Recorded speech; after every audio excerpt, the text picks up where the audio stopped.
திருச்சிற்றம்பலம். ஆடும் வரிவேல் அணி சேவல் என பாடும் பணியே பணியாய் அருள்வாய்.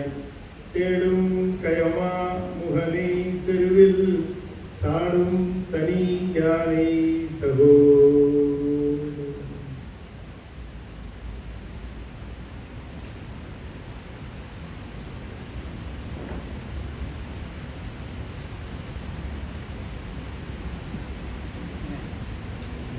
திருச்சிற்றம்பலம்.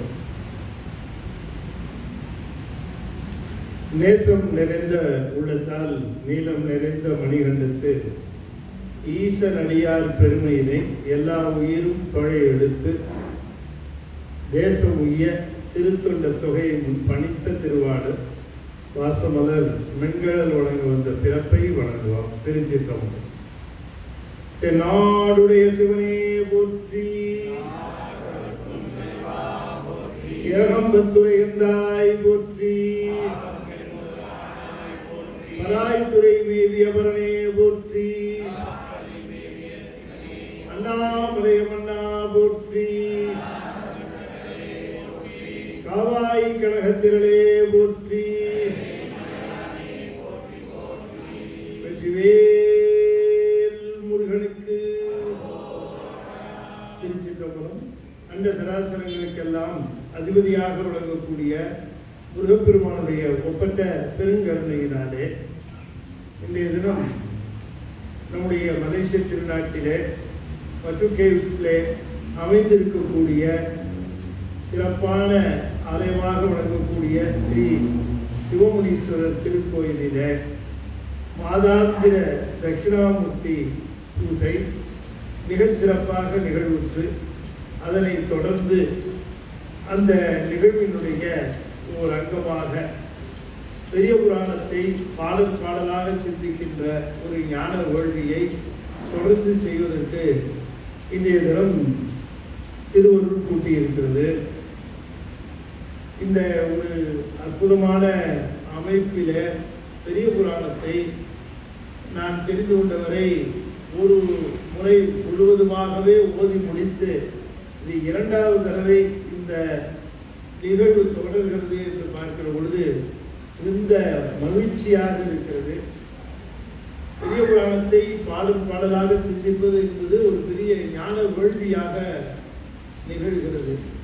அதில் இந்த திருக்கோயிலில் மிகச் சிறப்பாக தலைவர் அவர்களும் துணைத் தலைவர் அவர்களும் செயலாளர் அவர்களும் ஐயா அவர்களும் இங்கே மிகச் சிறப்பாக இந்த நிகழ்வை தொடர்ந்து செய்து வருவது நமக்கு மகிழ்ச்சியை ஏற்படுத்துகிறது. அருளாளர்கள் அருளி செய்த பாடல்களை அவர்கள் அருளி செய்த வண்ணமாகவே நாம் பாடுவது என்பது ஒரு சிறப்புக்குரிய செய்தியாகும். அந்த பாடலிலே அவர்களுடைய திருவருள் தோய்ந்திருக்கும். இந்த பெரிய புராணத்திலே ஒரு பெரிய சிறப்பு என்ன என்று கேட்டால், இது இறைவன் தொடங்குவதற்கு அடியெடுத்து கொடுத்து தொடங்கிய ஒரு நூல். ஆகையினால பெருமான் அடியெடுத்து கொடுத்த 2 பேர் சுந்தரமூர்த்தி சுவாமிகளும் தெய்வ சேக்கிழாரும் தான். மற்றவர்களுக்கு அடியெடுத்து கொடுத்தாருங்கிற செய்தி நமக்கு இல்லை. திருஞான சம்பந்தருக்கோ திருநாவுக்கரசருக்கோ வேற யாருக்கும் அப்படி செய்தி இல்லை. ஆனால் அவர்களுடைய திருவிழால் தான் பாடினார்கள்.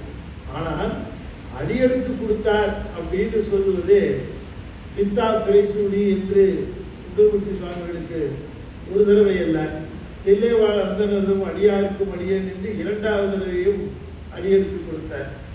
பிறகு தெய்வ சேக்கிழாருக்கு உலகலாம் உணர்ந்து ஓதற்கு அடியவன் என்று சொல்லி அந்த ஒரு அடியையும் அவர் எடுத்துக் கொடுத்தார். ஏன் இப்படி செய்தார் என்று சொன்னால், அதாவது பெருமான் இந்த அடியவர்களை பாட வந்தவர் என்கிற காரணத்தினால நம்முடைய சுந்தரரையும் நமக்கு தெய்வ சேக்கிழாருக்கும் அவர் அடியெடுத்து கொடுத்தார். ஏனென்றால் பெருமானுக்கு அடியவர்கள் மேல் அத்தனை பிரியம்.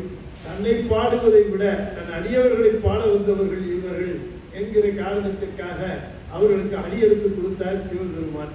அந்த அளவுக்கு சிறப்புடையது நம்முடைய பெரிய புராணம்.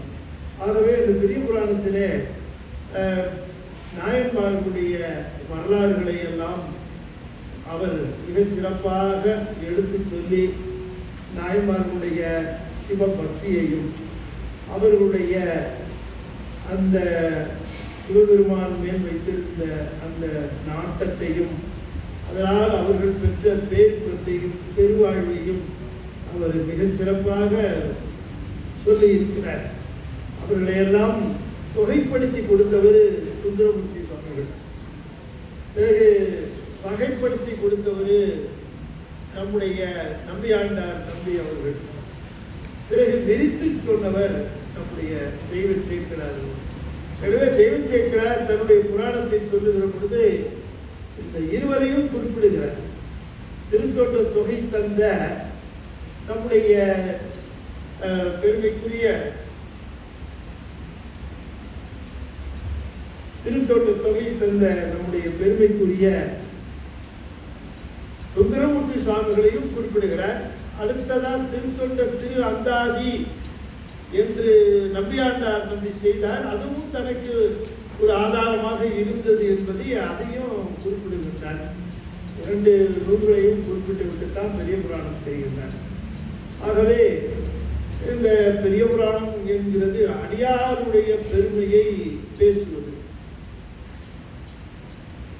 பெருமானுடைய பெருமை ஒரு புறம் இருந்தால் அடியாருடைய பெருமை இன்னொரு புறம் இருக்கிறது. இதில் எந்த பெருமை மிக பெரிது அப்படின்னு பார்க்கிற பொழுது அடியார் பெருமை ஆண்டவன் பெருமையை விட ஒருபடி மேலே இருக்கிறது என்று சொல்லுகிற அளவிற்கு நம்முடைய பெரிய புராணம் நமக்கு செய்திகளை காட்டுகிறது. பெரிய புராணம் காட்டுகிற செய்திகள் எப்படி இருக்கிறது என்று சொன்னார், சிவபெருமானால் சாதிக்க முடியாததை, சிவபெருமானை வைத்துக் கொண்டு சாதிக்க முடியாததை சிவனடியார்களை வைத்துக் கொண்டு சாதித்து விடலாம் என்று காட்டுகிறது. அந்த அளவுக்கு அடியார்கள் ஊற்றம் வாய்ந்தவர்கள். அந்த அளவுக்கு அடியார்களுடைய பெருமை ஊற்றம் வாய்ந்தது. அதனால அடியார்களுடைய பெருமையை சொல்லுகிற பொழுது பெரிய புராணத்துல பின்னால வரும். அது அந்த இப்ப நம்ம 40 பாடல்கள் வரைக்கும் பார்க்க இருக்கிறோம். 20 இருந்து பின்னால வரும். சிவபெருமானே தன்னுடைய வாயினாலே அடியார்களுடைய பெருமையை சொல்லுகிறார். திருவாரூரிலே பெருமையால் தம்மை ஒப்பார், பேணலால் எம்மை பெற்றார், ஒருமையால் உலகை வெல்வார், ஊனம் மேல் ஒன்றும் இல்லார், அருமையாம் நிலையில் நின்றார், அன்பினில் இன்பம் மாறுவார், இருமையும் கடந்து நின்றார், இவரை நீ அடைவாய் என்று அந்த அடியார் பெருமையை யார் பேசுறார்? யார் பேசுறார்? நான் ஃபாலோ பண்ணல. நீங்க நான் சொன்னத அந்த அடியார் பெருமையை யார் சொல்லுகிறார்? சிவபெருமான் சொல்லுகிறார். இப்ப நான் சொன்ன பாடல் சிவபெருமான் சொல்லுது. சிவபெருமானை சொல்லுகிறார். அடியார் பெருமை சொல்லவும் பெரிதே என்று சொல்லுகிறார். ஆகையினாலே நாம ஒரு சிவபெருமானுக்கு செய்கின்ற பூசையை காட்டிலும் அடியார் பூசை பலம் வாய்ந்தது என்று குறிப்பிடுவார்கள் அடியார்கள். ஆகையினாலே இப்ப நாம ஒரு செய்தி பார்ப்போம். இப்போ நமக்கு மழை தாகம் தீர்க்க தண்ணீர் தருகிறது. நமக்கு தாகம் தீரணும், தண்ணி எங்கிருந்து கிடைக்கிறது என்று கேட்டால் மழை பெய்து அந்த நீரிலே கிடைக்கிறது. ஆனால் நமக்கு தாகம் வரும்போதெல்லாம் மழை பெய்யுமா? இல்லை, தாகம் வரும்பொழுதெல்லாம் மழை பெய்யாது. ஆனால் ஏற்கனவே மழை பெய்த தண்ணீரை தொட்டியில் பிடித்து வைத்து அதை டேப்பை திறந்து விட்டால் நமக்கு எப்போ தண்ணி தேவையோ அப்போ கிடைக்குது இல்லைங்களா? மழை பெய்தால் நம்ம தண்ணீர் கிடைக்கும். ஆனால் அதை சேமித்து வைத்தால் நமக்கு தாகம் வரும்பொழுதெல்லாம் தண்ணீர் எடுத்துக்கொள்ளலாம். இந்த மழை மேகத்திலிருந்து தண்ணீர் வருவதுதான் சிவபெருமானுடைய அருள். ஆனால் இந்த அருளை தேக்கி வைத்து வேண்டுகிற பொழுதெல்லாம் திறந்து விட்டால் கிடைக்கிற தண்ணீர் போன்றது அடியாருடைய திருவருள். அப்ப நமக்கு எப்பொழுது தேவையோ அப்பொழுது உடனே தண்ணீர் கிடைக்கிற தொட்டில் போல அடியார்கள் சிவபெருமானுடைய திருவுளை தேக்கி வைத்திருக்கிறார்கள். அதனால உடனே அவர்களிடமிருந்து பெற்றுவிடலாம் அடியார்களை இடமிருந்து என்று சொல்லுது. இப்படித்தான் ஒரு அடியாருடைய திருநாவுக்கரசருடைய ஒரு திருநாமத்தை சொல்லியே அது சொல்லுகிறார். என்றும் துன்பில் பதம் பெற்றான் ஒரு நம்பி அப்பூதி. திருநாவுக்கரசு எனும் ஒரு சொல்தான் எழுதியும் கூறியுமே என்றும் துன்பில் பதம் பெற்றான் ஒரு நம்பி அப்பூதி. நம்பி அப்பூதி தீயில் நின்றாதவன். அவன் ஒரு பெரிய வேள்வியெல்லாம் செய்யல, அவன் பெரும் தண்ணியவே குடிச்சுக்கிட்டு தவம் பண்ணல இல்லையா? தவம் செய்யறதுக்கு தண்ணியை குடிச்சுக்கிட்டு சாப்பாடு இல்லாம இலையும் சரிவும் சாப்பிட்டுட்டு அந்த மாதிரி கடுமையான தவம் செய்த எந்த தவமும் செய்யல. ஆனா இவனுக்கு ரொம்ப சுலபமா முத்தி இன்பம் கிடைச்சிருச்சு. அது எப்படியா கிடைச்சதுன்னா வேற ஒன்றும் பண்ணல. அவரு திருநாவுக்கரசுன்னு ஒரு பெயரை எழுதியும் கூறியுமே பெற்றான் அப்படிங்கிற. அவ திருநாவுக்கரசு திருநாவுக்கரசு திருநாவுக்கரசு திருநாவுக்கரசு அந்த பெயரை சொல்லி சொல்லியே என்றும் துன்பில் பதம் பெற்றான் ஒரு நம்பி அப்பூதியினர். எனவே இந்த நாமங்களை நாம் அடியாருடைய திருநாமங்களை நாம சொல்லணும். அப்படி சொல்லுகிற பொழுது அந்த பெயரினுடைய பெருமை நமக்கு நம்முடைய வாழ்வில வளம் சேர்க்கும் என்று பெரியவர்கள் சொல்லுகிறார்கள். அதனாலதான் எப்பொழுதுமே பெயர் வைத்தோம்னா நம்ம சுருக்கி சொல்லக்கூடாது, பெயரை முழுமையா சொல்லணும். திருநாவுக்கரசுன்னு நம்ம ஒருத்தருக்கு பேர் வச்சுட்டு திருநான்னு சொல்லக்கூடாது. நான் ஒரு இடத்துல போனேன், ஒருத்தர் கூப்பிட்டாரு. ஒருத்தரை அவர் எப்படி கூப்பிட்டாருன்னு சொன்னா, என்னங்க நம்ஸ் எப்படி இருக்கீங்கன்னாரு. நான் உடனே கேட்டேன், என்ன பேர் சொன்னீங்களே? என்ன நம்ஸ்ன்னு. அது என்னங்க நம்ஸ்ன்னா என்னங்க? இல்ல அவர் பேரு நமசிவாயங்க. சுருக்கி விட்டேன். அடப்பாவி, நீ புண்ணியம் தரணும்னு அவருக்கு பேரு நமசிவாயம்னு பேர் வச்சாங்க. அதை புதுசா கூப்பிட கூடாதா நமசிவாயம்னு? நமசிவாயத்தை நம்ஸ்ன்னு. இந்த சுப்பிரமணிய சுப்புடு, சுப்பிரமணியன்னு முழு பேர் இருந்தா சுப்புடு. விக்னேஸ்வரன் பேர் இருந்தா விக்கி, விக்கி தான் கடைசியில விற்க போறோமே. இப்பவே ஏன் விற்குவாங்க? இந்த பெயரை சுருக்கப்படாது. அது போல அடியார்களுடைய பெயர்களை முழுமையாக சொல்ல வேண்டும். அல்ல வாய் நிறைய சொல்ல வேண்டியது. கண்ட பேரெல்லாம் சொல்லிட்டு நான் வலிக்க பேசுவாங்க. திருநாமத்தை சொல்றதுக்கு நமக்கு ஏன் அது அந்த சிக்கனம்? அவ்வளவு நல்ல நாமத்தை சொல்லணும். அதுபோல திருநாவுக்கரசு ஒரு திருநாமத்தை சொல்லியே என்றும் துன்பில் பதம் பெற்றான் ஒரு நம்பி அப்பூதி. அதை விட என்ன பெரிய மந்திரம்? ஞான சம்பந்தா, ஞான சம்பந்தா, ஆரூரரே, நம்பி ஆரூரரே, நாவுக்கரசே என்று அந்த திருநாமங்களை வாயினரே சொல்லுகிற பொழுது ஏன் திருத்தொண்ட தொகைக்கு அவ்வளவு பெருமை?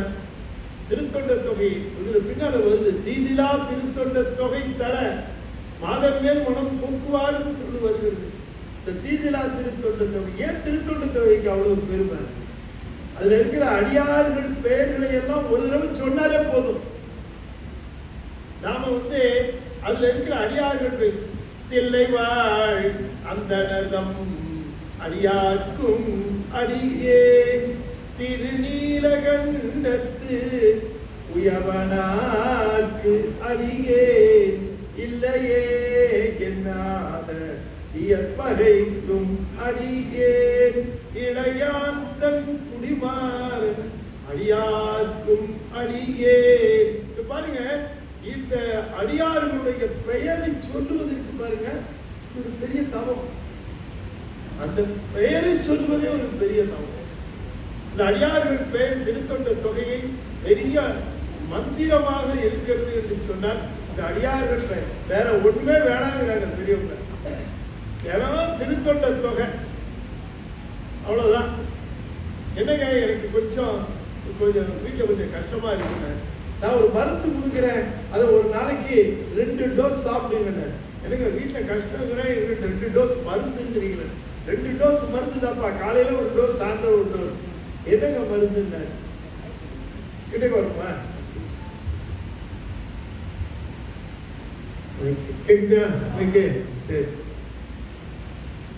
ரெண்டு டோஸ் மருந்து தான் சரியா போயிடும் அப்படின்னாரு. என்னங்க சொல்லுங்க, வீட்டில் இருக்கிற கஷ்டமா மன கஷ்டம் எல்லா கஷ்டமும் போயிடுவீங்க. என்ன 2 டோஸ் வந்து காலையில 1 டோஸ் சாயந்தரம் 1 டோஸ், காலையில 1 டோஸ் சாயந்தரம் 1 டோஸ் என்ன வந்து நீங்களே கொடுப்பீங்களா? நான் ஏயா கொடுக்குறேன், நான் எதுவும் கொடுக்குறேன். சுந்தரமூர்த்தி சாமின்னு ஒருத்தர் கொடுத்துருக்காரியா, அந்த மருந்தை 1 டோஸ் காலையில கொடு, சாயந்தரம் 1 டோஸ் கொடு. என்ன கேட்டாரு, காலையில 1 தடவை திருத்தொண்ட தொகைப்படி, சாயந்தரம் 1 தடவை திருத்தொண்ட தொகைப்படி, எங்க உன் கஷ்டம் போகுதுன்னு பாருன்னாரு. சொல்லும்போது சுலபமா இருக்கும், ஆனா செஞ்சு பார்த்தாதான் தெரியும். காலையில 1 தடவை படிக்கிறது, சாயந்தரம் 1 தடவை படிக்கிறது, படிச்சுடலாமே நினைப்போம். ஆனா அன்னைக்குதான் ஊர்பட்ட வேலை வரும். நம்ம படிக்க போற நேரத்துல தான் ஊர்பட்ட வேலை வரும். உண்மையிலேயே மனம் ஒன்றி திருத்தொண்ட தொகையை அப்படி ஒன்றி போய் அந்த திருத்தொண்ட தொகையை காலையில 1 தடவை மாலையில 1 தடவை நாம ஒன்றி படிக்கணும். ஒன்றி படிக்கிறது தான் முக்கியம் இல்லையா?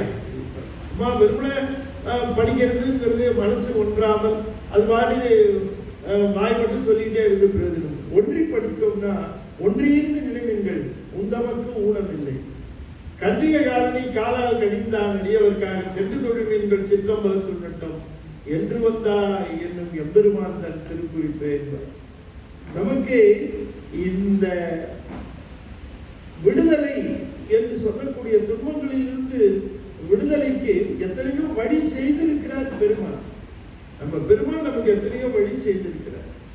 அந்த ஒரு வழி என்ன என்று கேட்கிற பொழுது அருளாளர்களின் மூலமாக நமக்கு மந்திரங்களை அருளி செய்திருக்கிறார். அந்த தமிழ் மந்திரங்களை நாம கை கொண்டு அந்த மந்திரங்களை உள்ளவாறு நாம அபியசித்தோம் என்று சொன்னால் நமக்கு அந்த துன்பங்களிலிருந்து விடுதலை கிடைக்கும். ரொம்ப சிறப்பான ஒரு ஏற்பாடு செய்திருக்கிறார்கள். அதாவது திருத்தொண்ட புராணம் முழுக்க, திருத்தொண்டர் புராணம் முழுக்க பாடல் பாடலாக சிந்திப்பது அப்படின்ட்டு தொடங்குது. இப்ப பெரிய புராணத்தை அவர் செய்கிற பொழுது திருத்தொண்ட தொகையிலிருந்து செய்கிறார். பெரிய புராணத்தை அப்படி செய்கிறார். திருத்தொண்ட தொகையை வைத்து செய்கிற பொழுது தெய்வ சேர்க்கிறார் எப்படி கருதுகிறார், இதை ஒரு காப்பியமாக செய்ய வேண்டும் என்று கருதுகிறார். இதை ஒரு காப்பியமாக செய்ய வேண்டும் என்று கருதுகிற பொழுது காப்பியத்திற்கு ஒரு கதாநாயகன் வேணும். காப்பியத்திற்கு ஒரு கதாநாயகன் வேண்டும். காப்பிய தலைவனுக்கு ஒரு ஊர் வேணும், ஒரு நாடு வேணும். இங்கே காப்பிய தலைவனாக ஒருவரை எடுத்துக்கொள்ள முடியாதபடி 63 பேர் இருக்கிறாங்க காப்பிய நாயகன். அப்ப என்ன பண்ண, இந்த 63 பேரையும் தன்னுடைய வரலாறுல சொல்லுகிற ஒருவரை நாயகனாக சுந்தரமூர்த்தி சுவாமிகளை எடுத்துக்கிட்டார். எனவே சுந்தரமூர்த்தி சுவாமிகளை அவர் தன்னுடைய நாயகனாக எடுத்துக்கொண்டார். நாயகனாக எடுத்துக்கொண்டா என்னன்னா, முக்கியமா கதாநாயகன் முதல்லையும் வரணும், நடுவுலையும் வரணும், கடைசியிலையும் வரணும். கதாநாயகன் முதல்ல வந்துட்டு அப்படியே போயிட்டா கதாநாயகன் நம்ம ஒத்துக்க மாட்டோம். எப்படி கிளைமேக்ஸ்ல கதாநாயகன் வந்தாலும் ஆகையினால இப்படி ஒரு காப்பியம் செஞ்சா அப்ப சுந்தரமூர்த்தி சுவாமி முதலையும் வரணும், கடைசியிலையும் வரணும், நடுவுலையும் வரணும். அப்ப முதல்ல என்ன பண்ண, முதல்ல திருக்கைலாயத்துல தொடங்கினார். தடுத்தாட்கொண்ட புராணம் வரைக்கும் வச்சுக்கிட்டார், அது வரைக்கும் எடுத்துக்கொண்டார். பிறகு நடுவில் வரதுக்கு ஏழு கலிக்காம நாயனார் புராணம் எடுத்துக்கிட்டார். அங்க வரைக்கும் அவருடைய வரலாறு நடுவில் சொன்னார். ஏன்னா அவருக்கு வாய்ப்பா என்ன ஆச்சுன்னா, கலிக்காம நாயனார் அவருடைய வாழ்க்கையில சம்பந்தப்பட்ட நாயனாரா ஆனார். ஸோ அவங்க நாயனார், அந்த நாயனார் வருகிற பொழுது சுந்தரர் திரும்ப அங்க விவரித்தார். பிறகு நிறைவாக கடலெட்டறிவார் புராணத்துல சுந்தரரை அங்கே எடுத்துக்கொண்டார்.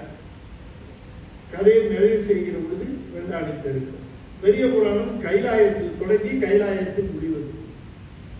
அப்படி கைலாயத்தில் தொடங்கி கைலாயத்தில் முடிகிற சிறப்புடையது இந்த காப்பியம். இந்த காப்பியம் அதுலதான் திருமலை சிறப்பு என்று சொல்வது, திருமலை என்று குறிப்பிடுவது, திரு கைலாயத்தை திருமலை என்று குறிப்பிடுகின்றார். இந்த நம்முடைய வரலாறு என்று சொல்லக்கூடிய இந்த பெரிய புராணம் இருக்கிறது. இந்த பெரிய புராணம் தொடங்குகிற இடம் திருக்கைலாயம். இங்க அங்கிருந்து ஆரம்பிக்கணும்.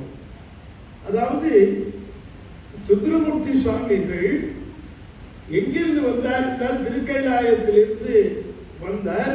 அப்ப அவரு முன்பு யாராக இருந்தார் என்று சொல்லுகிற பொழுது ஆளாள சுந்தரராக அவர் இருந்தார். இங்கு வருகிற பொழுது நந்தி ஆரூரராக அவர் வந்தார் என்று சொல்லுகிற செய்தியை தெய்வ சேக்கிழார் தான் சொல்லுகிறார். ஆனால் நம்முடைய நம்பி ஆரூரராக இருக்கக்கூடிய பெருமான் ஒரு பதியத்தில் கூட தன்னை சுந்தரர் குறிப்பிட்டுக்கலாம். எங்கேயும் தன்னை சுந்தரன் என்று சொல்லிக் கொள்ளவும் இல்லை. அவர் தெய்வ சேக்கிழார் நமக்கு கொடுக்கிற பொழுது அதை ஆதன்டிக்கா நாம் எடுத்துக்கொள்ள வேண்டும். ஆகவே தெய்வ சேக்கிழார் என்று சொல்லுகிறார், இந்த திருக்கைலாயத்தில் நிகழ்ந்த ஒரு நிகழ்வுதான், அந்த நிகழ்வின் அடிப்படையிலே தான் சுந்தரர் இந்த பூமிக்கு வந்தார், இந்த பூமிக்கு வர வேண்டியதாக போயிற்று என்று அந்த சூழ்நிலையை விவரிக்கின்றார்.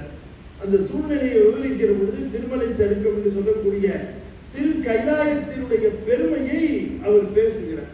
திருக்கைலாயத்தினுடைய பெருமையை பேசி அந்த திருக்கைலாயத்தினுடைய ஒரு அடிவாரத்திலே இருக்கக்கூடிய முனிவர் திருக்கூட்டத்தினுடைய தலைமையாக இருக்கக்கூடிய உருவணிய முனிவர் அங்கே இருக்கிற பொழுது மிகச் சிறந்த ஒளி பேரழம்பு, அதுவும் 1000 சூரியர்கள் ஒன்று சேர்ந்து திரண்டு போவது போல ஒரு ஒளியை பார்த்து இது யார் இந்த ஒளி என்று பிரமித்து போய் நிற்க சிவபெருமான் அவருக்கு உணர்த்துகிறார், இவர்தான் என்னுடைய சுந்தரன் வருகிறான் என்று உணர்த்துகிறார். அப்பொழுது வணங்குகிறார். கூட இருந்த முனிவர்கள் எல்லாம் கேட்கிறார்கள், பெருமானே தாங்கள் சிவனை தவிர வேறு எவரையும் வணங்க மாட்டீர்களே, இந்த பேரொழியை வணங்குகின்றீர்களே அப்படின்னு கேட்கிற பொழுது அவர் சொல்லுகிறார், நம்பி ஆரூரன் நாம் தொழும் தன்மையான் என்று அந்த செய்தியை குறிப்பிடுகின்றார். அப்ப அவர்கள் எல்லாம் கேட்கிறார்கள், இவ்வளவு பெருமை உடையவர்னா அவரை பற்றி நாங்கள் தெரிந்து கொள்ள வேண்டும் என்று விரும்புகிறோம், எங்களுக்கு சொல்ல வேண்டும் என்று முனிவர்கள் கேட்கிறார்கள்.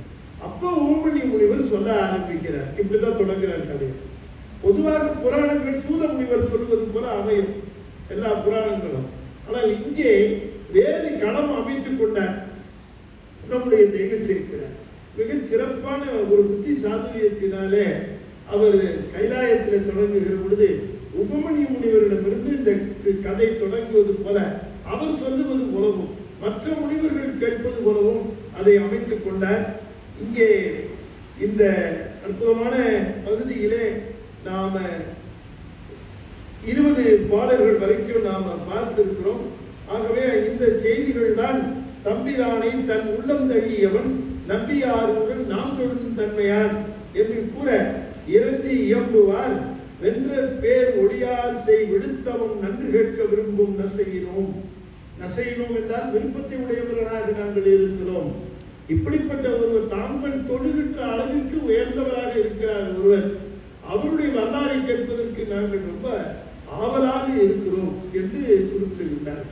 சிவபெருமானுடைய திருவருள் பெற்ற அடியாருடைய வரலாறை கேட்கிறவர்களுக்கு வாழ்க்கையிலே கடினமாக வருகிற வினைகள் எல்லாம் நீங்கும்.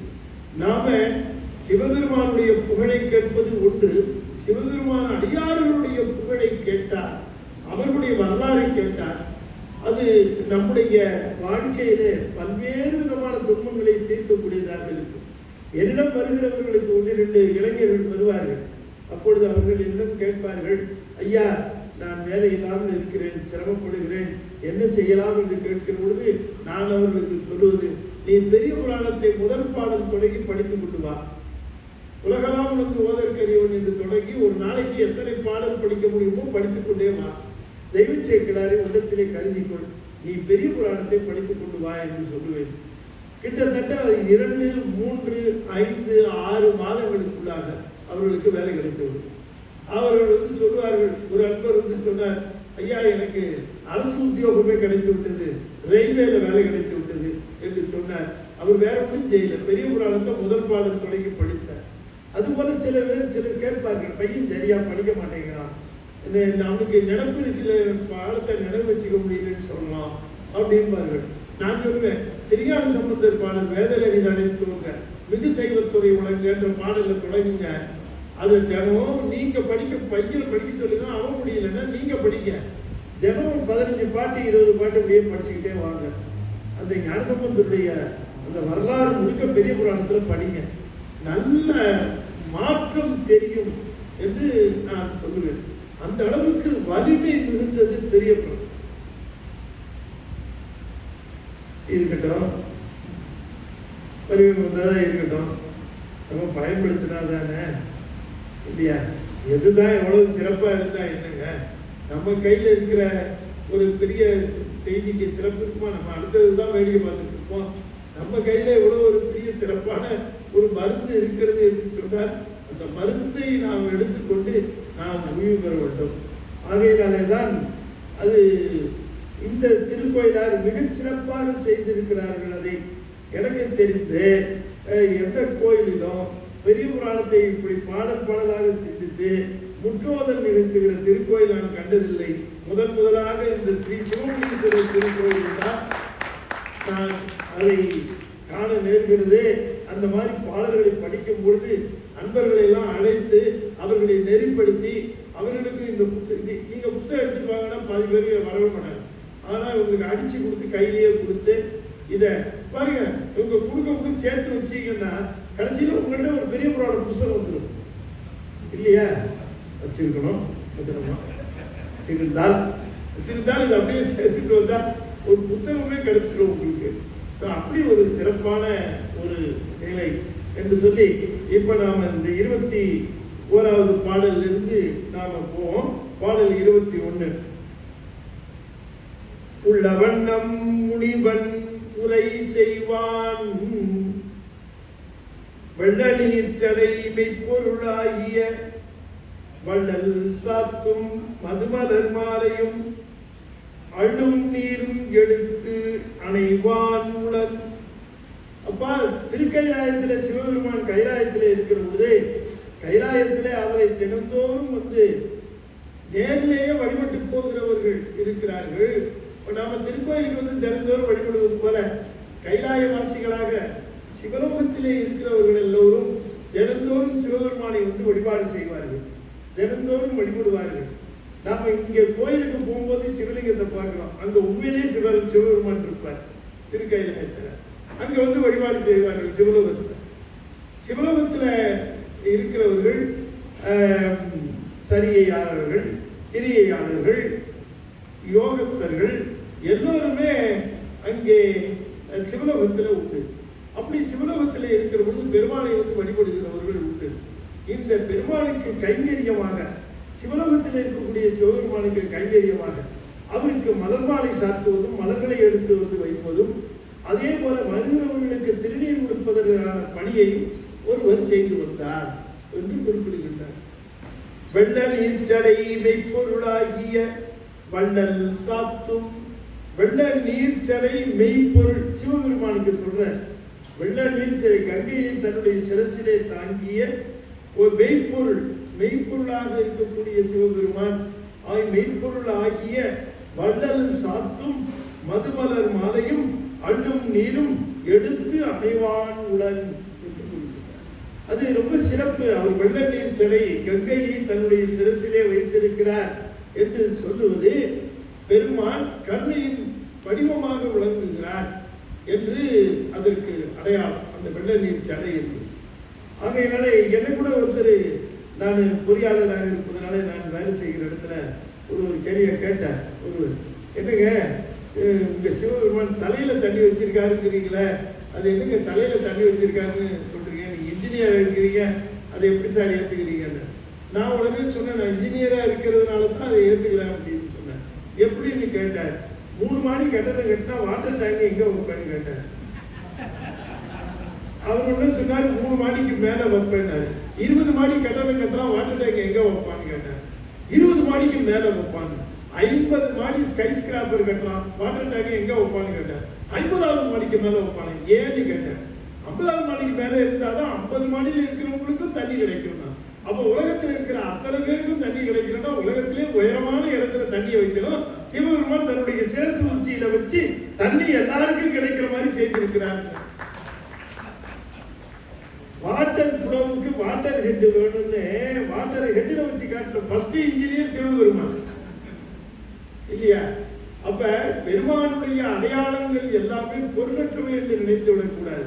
அவருக்கு ஏன் 3 கண்ணு, அவர் ஏன் தலைமாலை அணிந்திருக்கிறார், அவர் எதுக்கு எறும்பு மாலை அணிந்திருக்கிறார், அவர் ஏன் நீர் பூசுகிறார், எல்லாவற்றிற்கும் பொருள் இருக்கிறது, அத்தனைக்கும் பொருள் உண்டு. அவையெல்லாம் பொருளற்றவை என்று சொல்ல முடியாது. உள்ள வண்ணம் முனிவன் உரை செய்வான் வெள்ள நீர் சடைமை பொருளாகிய வள்ளல் சாத்தும் மதுமலர் மாலையும். வள்ளல் என்று சிவபெருமானுக்கு சாத்துகின்ற மதுமலர் மாலை என்று குறிப்பிடுகின்றார். இந்த மது மலர் மாலை, மலர் மாலைன்னு சொல்லியிருக்கலாம், மாலைன்னு சொல்லியிருக்கலாம், மலர் மாலைன்னு சொல்லியிருக்கலாம், மது மலர் மாலை அப்படின்னு சொல்லியிருக்கலாம். இந்த மது மலர் மாலை என்று சொல்வதற்கு காரணம், இன்னும் அந்த மலரிலே மது இன்னும் இருக்கிறது. மது இன்னும் இருக்கிறதுன்னா அது ஃப்ரெஷ் ஃப்ளவர், அது அப்போது அலர்ந்த மலர். அப்போது அலர்ந்த மலரைத்தான் எடுத்து நாம் பூசைக்கு பயன்படுத்த வேண்டும் என்று அல்லாமல் நாளைக்கு வெள்ளிக்கிழமை பூ விலை ஜாஸ்தியா இருக்குமே வியாழக்கிழமையே வாங்கி ஃப்ரிட்ஜுக்குள்ள தள்ளி அடுத்த நாள் பூசைக்கு பயன்படுத்துவது கூடாதுன்னு ஞானசம்பந்தன் சொல்ற. அந்தந்த வேலைக்கு நான் மலர்ன்னு தான் சொல்லுவாங்க. அந்த மலரை சொல்லுகிறது நான் மலர்ங்கிறது ஃப்ரெஷ் ஃப்ளவர். அப்ப இன்னும் சொல்ல போனா சிவபெருமானுக்கு அந்தந்த காலத்திலே மலர்ந்த மலரே அந்தந்த காலத்திற்கு. காலை மலரும் மலர் காலை பூசைக்கு, உச்சி பகுதியில் உச்சி காலத்திலே மலர்கின்ற மலர் உச்சி கால பூஜைக்கு, மாலை மலர்கின்ற மலர் மாலை பூசைக்கு, இரவு மலர்கின்ற மலர் இரவு பூசைக்கு. புண்ணியம் செய்வார்க்கு பூ உண்டு நீர் உண்டு அண்ணனும் அது கண்டு அருசையா நிற்கும்னார். நல்ல தூய மலர்களையும் நீரையும் கொண்டு சிவபூஜை செய்கிறவர்களுக்கு கிடைக்காத பேர் என்ன இருக்கிறது என்று கேட்கிறார் திருமூலர். சிவபூஜையில சிறந்து நிற்கிறவர்களுக்கு என்ன பேர் கிடைக்காது? அண்ணனும் அது கண்டு அருசையா நிற்கும்னார். இப்ப சிவபெருமான் திருவருள் செய்யறதுக்கு என்ன பண்ணணும்னு கேட்கிற பொழுது வேற ஒன்றும் சொல்லல. அவரு புண்ணியம் செய்வார்க்கு பூ உண்டு நீர் உண்டு. புண்ணியம் என்று சிவபுண்ணியம், சிவபுண்ணியம் செய்ய வேண்டும், பசுபுண்ணியம் செய்யக்கூடாது. சிவபுண்ணியம் செய்வார்களுக்கு எந்த செயலை செய்தாலும் அது சிவனால் நிகழ்கிறது என்கிற எண்ணமுடையவர்கள் செய்கிற செயல்கள் எல்லாம் சிவபுண்ணியம். அதை சொல்லுகிறார். அப்படி அந்த முன்னம் வள்ளல் சாத்தும் மதுமலர் மாலை, ஃப்ரெஷ் ஃப்ளவர்ஸ், அந்த மாலையை எடுத்துக்கொண்டு வந்து அவர் சிவபெருமானுக்கு சாத்துகிற பணி. நந்தவனத்துக்கு போவார், மலர்களை எல்லாம் எடுப்பார், தொடுப்பார், சாத்துவார், திருநீர் வைத்துக் கொண்டு வருகிறவர்களுக்கெல்லாம் திருநீர் தருவார். இந்த பணியை செய்கிற ஒருவர் இருந்தார். சாமி அவர் யாரு? அண்ணவன் பெயர் ஆதார சுந்தரன். முன்னமாக்கு ஒரு நாள் இப்ப கதை சொல்ல ஆரம்பிச்சுட்டார், இந்த வரலாறு சொல்ல ஆரம்பிச்சுட்டார். அவன் பேர் ஆதார சுந்தரன். ஆதார சுந்தரன் என்று சொல்லக்கூடிய அந்த தொண்டன், அணுக்க தொண்டன், சிவபெருமானை விட்டு பிரியாமல் கூடவே இருக்கக்கூடிய அந்த தொண்டன், அவரமுத்தர்களாக இருக்கக்கூடிய பலரிலே ஒருவனை அணுக்கமாக வைத்திருந்தார் ஆதார சுந்தரன் என்று. அவன் மலர்மாலை கொடுத்து பெருமானுக்கு சாத்துகின்ற பணியும் வருகிறவர்களுக்கு திருநீர் கொடுக்கிற பணியும் செய்து கொண்டிருந்த ஆதார சுந்தரன் முன்னம் ஆங்கொரு நாள் முதல்வன் தனக்கு இன்ன ஆம் எனும் நான் மலர் கொய்திட துண்ணினான் நந்தவனச்சூழலில். இந்த நந்தவனத்திற்கு எப்பொழுதும் போல அன்றைக்கும் போனார். எப்பொழுதும் போவார், எப்பொழுதும் போய் மலர்மலை எடுத்து வருகிற பணியை செய்கிறவர். அன்றைக்கும் போனார். அன்னைக்கு போனது என்ன நடந்தது? இன்ன ஆம் எனும் இப்படிப்பட்ட செயல்களை சிறப்புகளை உடைய மலர்களை எடுத்துக்கொண்டு சிவபெருமானை வழிபடுவதற்காக, மலர்களை கொய்வதற்காக துண்ணினான் நந்தவனச்சூழலில், நந்தவனத்திலே நெருங்கினான். துண்டுதல் நெருங்குதல் அர்த்தம்.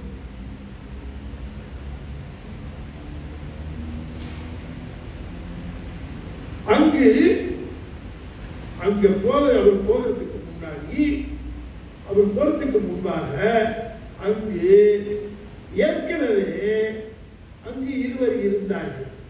ஏற்கனவே இருந்தார்கள் இல்லையா? நாம ஒரு இடத்துக்கு போகிற பொழுது நமக்கு ஏதாவது ஒரு பயனை தர வேண்டும் என்ற நிலை இருந்தால் நமக்கு முன்னாலே அங்க ஒருத்தர் இருப்பார். எப்பவுமே நாம நம்ம தான் போறோம்னு நினைக்கிறோம், நமக்கு கொடுக்கறதுக்குன்னே அங்க இருப்பாங்க யாரும். அதனாலதான் நம்ம எங்க போனாலும் பெருமாளை வேண்டிக்கிட்டே போகணும். பெருமானே என்னை திருவருள் செய்து காப்பீராக அப்படின்ட்டு. இவர் அன்னைக்கு போனாரு பாருங்க, இவருக்கு அன்னைக்கு தான் பிரச்சனை ஆரம்பிக்குது. இவருக்கு பிரச்சனை 2 பெண்கள் வடிவில் அங்க இருந்தது ஏற்கனவே. அப்ப நாம போறதுக்கு முன்னாடியே நம்ம பிரச்சனை அங்க போயிடும் இல்லையா? வேடிக்கையா ஒரு கதை சொல்லுவாங்க. ஒருத்தர் முதலாளி என்ன பண்ணாரோ, வேலைக்காரனை கூப்பிட்டு, ஏய் நீங்க மார்க்கெட்டுக்கு போய் சாமான வாங்கிட்டு வா அப்படின்னு சொல்லி அனுப்பிச்சாரு. அவன் போனவன் கொஞ்ச நாளையில திரும்பி வந்துட்டான். திரும்பி வந்தோடனே அவன் பார்த்து கேட்டாரான், நீ ஏன் போன உடனே வந்துட்டேன். அவன் சொன்னானா, அந்த மார்க்கெட்டு வாசல்லையே எவன் நின்றுட்டு இருந்தான், என்னை முறைச்சு பார்த்தான். நான் பயந்து திரும்பி வந்துட்டேன் அப்படின்னு நானா. பயந்து திரும்பி வந்து, ஐயா என்னை விட்டுருங்க, நான் அடுத்த ஊருக்கு போகணும், நான் போயிடுறேன் அப்படின்னு கிளம்பி போயிட்டான். யோசிச்சா, ஏன் இப்படி நம்மளால இந்த யமன் மறுத்து பார்த்தான்னு சொல்லலாம், அது காரணம் கேட்கணும் அப்படின்னுட்டு இவன் போனான் அவனது மார்க்கெட்டுக்கு. அங்கே நின்றுக்கிட்டே இருந்தானா அந்த யமன் நின்றான். அவனை பார்த்து, ஏன் என் வேலைக்காரன் நீங்க மறுத்து பார்த்தியா? இல்ல இன்னைக்கு சாயந்தரம் அவனை அடுத்த ஊர்ல எடுக்கிற உயிரை இன்னும் இங்கேயே இருக்கிறானேன்னு பார்த்தேன். அவன் கிளம்பி போயிட்டான் அப்படின்னு. அது போல கூடி பெருமதி யாவுல மற்றொன்று சூழினும் தான் முத்தூரும் வள்ளுவர். ஆகையினால இங்கே இவருக்கு பிரச்சனை தருவதற்கு என்று ஏற்கனவே அங்க செட் பண்ணியாச்சு. அங்கே 2 பேர் வந்திருந்தார்கள். அங்கு முன்னரே ஆளுடை நாயகி கொங்கு சேர் குடற்கு ஆமலர் கொய்திட திங்கள் வாழ்முகல் சேடியர் எய்தினார் பொங்குகின்ற கவின் உடை பூவைமார். அங்கே அம்பாளுக்கு சேவை செய்கிற 2 பெண்கள், உமைக்கு மலர்களை கூந்தலிலே சூடுவதற்கான மலர்களை கொடுத்து எடுத்து போவதற்காக வழக்கம் போல அந்த நந்தவனத்திற்கு வந்து மலர்களை எடுத்து போவதற்காக இருவர் வந்திருந்தார்கள். அந்த இருவரும் அழகிலே சிறந்தவர்களாக விளங்கினார்கள். அவர்களுடைய முகமோ சந்திரவதனமாக இருந்தது. திங்கள் வாழ் முக சேடியர், சேடியர் என்றால் தோழியர் அர்த்தம். அங்கு முன்னரே என்ன அர்த்தம்? இவர் போறதுக்கு முன்னாடியே அங்கு முன்னரே ஆளுடை நாயகி பார்வதி அம்பாள் கொங்கு சேர் குடற்கு, கொங்கு என்று சொன்னால் நறுமணம் மிகுந்த அந்த கூந்தலுக்கு மலர்களை கொய்திட, அந்த மலர்களை தருவதற்கு, மலர் என்றால் ஆகின்ற மலர்களை தருவதற்கு கொய்திட திங்கள் வாழ் முகச்சேடியர், சந்திரனை போன்ற பதனத்தை உடைய அந்த தோழியர் எய்தினார். பொங்குகின்ற கவினுடை பூவைமார், அவர்கள் சிறந்த அழகு படைத்தவர்களாக விளங்கினார்கள். அவர்கள் சார் அந்த 2 பேரும் யாரு? இவர் ஆளாள சுந்தரன்னு சொல்லியாச்சு. 2 பேரும் சொன்னீங்க, அவங்க பேரு சொன்ன. அந்த சீர் அணிந்திதை ஆய்குடல் கந்தாமாலை கமலினி என்பவர் கொந்து கொண்ட திருமலர் பொய்மொழி வந்து வானவர் ஈசல் அருள் என. அங்க வந்து இருவர் மலர் கொய்தார்கள். அந்த இருவரும் யார் என்று கேட்டால், ஒருத்தி அணிந்திதை, இன்னொருத்தி கமலினி என்று சொல்லக்கூடிய இருவர். அணிந்திதை கமலினி என்று சொல்லக்கூடிய இருவரும் அங்கே வந்திருந்தார்கள். அப்படி வந்திருந்தவர்கள் என்பவர் கொத்து கொண்ட திருமலர் பொய்மொழி, கொத்தாக இருக்கக்கூடிய மலர்களை அவர்கள் கொய்கின்ற பொழுது வந்து, அந்த நேரத்தில் அவர்கள் மலர்களை பறித்துக் கொண்டிருக்கிற பொழுது வந்து வானவர் ஈசன் அருள் என, சிவபெருமானுடைய திருவருளே வந்தது போல, சிவபெருமானுடைய திருவருளே வந்தது போல வானவர் ஈசன் அருள் என பெரிய விஷயங்கள் நிகழ்வதற்கு திருவருள் காரணமாகும். நல்ல விஷயங்கள் நடப்பதற்கு திருவருள் காரணமாக இருக்கு. மற்ற விஷயங்கள் உலகார்த்தமாக நடப்பதற்கு வினைகள் காரணமாக இருக்கு. இப்ப நம்ம ஒரு விஷயத்தை செய்கிறோம், நமக்கு ஒன்று நிகழ்கிறது என்று சொன்னால் அது வினையின் அடிப்படையில் நிகழ்கிறது. இப்பொழுது நான் ஒரு கனவு காணுகின்றேன். இந்த கனவிலே ஒரு அற்புதமான ஒரு நிகழ்வாக இறைவனுடைய திருவுருவத்தையோ திருக்கோயிலையோ திருக்காட்சியோ கண்டு நான் வணங்குகிறேன். அப்படி ஒரு காட்சி கிடைத்தது என்று சொன்னால் அது திருவருள். நாம நம்முடைய ஒரு வைத்துக் கொண்டு இருக்கிறோம். ஒரு அடியாரை நாம் சந்திக்கிறோம், சிறந்த அடியாரை சந்திக்கிறோம். அவர் நம்மோடு அன்போடு பேசுகிறார், அன்போடு அழகுகிறார். அப்ப நம்ம அடியாரை சந்தித்தது திருவருள், அடியாரை சந்தித்தது திருவருள். ஏன்னா திருவருள் இருந்தால் அந்த உயர்ந்த செயல்கள் நடக்கும். நான் எங்க ஊர்ல போய் கொண்டே இருக்கிற பொழுது ஒரு அடியாரை சந்தித்தால், நீர் பூசின அடியாரை சந்தித்தால் நான் அங்கே தெரிஞ்சுக்கிறேன், Sivaperuman is happy about me, என் மேல சந்தோஷமா இருக்கிறார், அதனால அடியாரை எதிர்படுத்துகிறார், அடியாரை தரிசனம் செய்கின்றேன். அப்ப எனக்கு தெரிஞ்சுக்குவார் சாமி என் மேல ஹாப்பியா இருக்கிறாருன்னு தெரிஞ்சுக்குவேன். நான் போயிட்டே இருக்கும்போது ஒரு பாலிட்டிஷியனை சந்திச்சேன்னு வச்சிருந்தேன், சாமி என் மேல காண்டில் இருக்காருன்னு தெரிஞ்சு இல்லையா? அப்ப சுவாமி நம்ம மேல கோபமா இருக்கிறாருன்னு தெரிஞ்சு வேற ஒண்ணும் இல்லை, நம்ம சந்திக்கிற ஆளை வச்சு கண்டுபிடிச்சிடலாம். நம்ம ஒரு அடியாரை சந்தித்தால் இப்ப சொல்றாரு, இவங்க ரெண்டு பேரையும் சந்தித்தது என்ன, வினையா தீவினையா நல்வினையா? இல்ல, திருவருள். அருள் என வந்து அப்படிங்கிற அந்த வார்த்தையை பார்க்கணும். அதாவது நமக்கு மேலோட்டமா பார்க்கிற பொழுது இந்த செயல்பாடை நாம் வேற எப்படி புரிந்து கொண்டாலும் அடிப்படையாக இது எப்படி புரிந்து கொள்ள வேண்டும் என்று சொன்னால் இது திருவருள் நிகழ்வு, இது ஒரு திருவருள் நிகழ்வு. இங்கிருந்து சிவலோகத்திலே பெருமானுக்கு அணுக்கமாக இருக்கக்கூடிய இடத்திலே இருக்கிறவர்கள், அபரமுத்தியிலே இருக்கிறவர்கள், பரமுத்திக்கு போகிற அந்த இடைக்காலத்திலே இருக்கிறவர்கள் உயர்ந்த உள்ளத்திலேயும் உயர்ந்த நிலையிலேயும் இருப்பார்கள், அது சந்தேகம் இல்லை. ஆனால் அந்த சூழ்நிலையில ஒரு விஷயம் நடக்கிறது, அது என்னவோ நம்ம சாதாரணமா இந்த உலகத்தில் நடக்கிற ஒரு நிகழ்ச்சி போல நடந்துருது. ஆனால் அது அப்படி அல்ல, அது அப்படி எடுத்துக்கொள்ள முடியாது. அந்த நிகழ்வினாலே நிகழப்போகிற மிகப்பெரிய அற்புதம் என்ன என்று தெரிந்து கொள்ள வேண்டும்.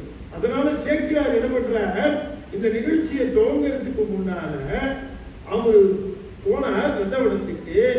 நந்தவனத்துக்கு போனப்ப ஏற்கனவே அங்க 2 சேடியர்கள் இருந்தார்கள், தோழியர்கள் இருந்தார்கள். அந்த நேரத்துல நம்ம பெருமான் வந்தார். நம்ம பெருமான் வந்தது எப்படின்னா திருவருள் வந்தது போல பாருங்க. அப்ப அது மங்களமான செய்தியாகத்தானே.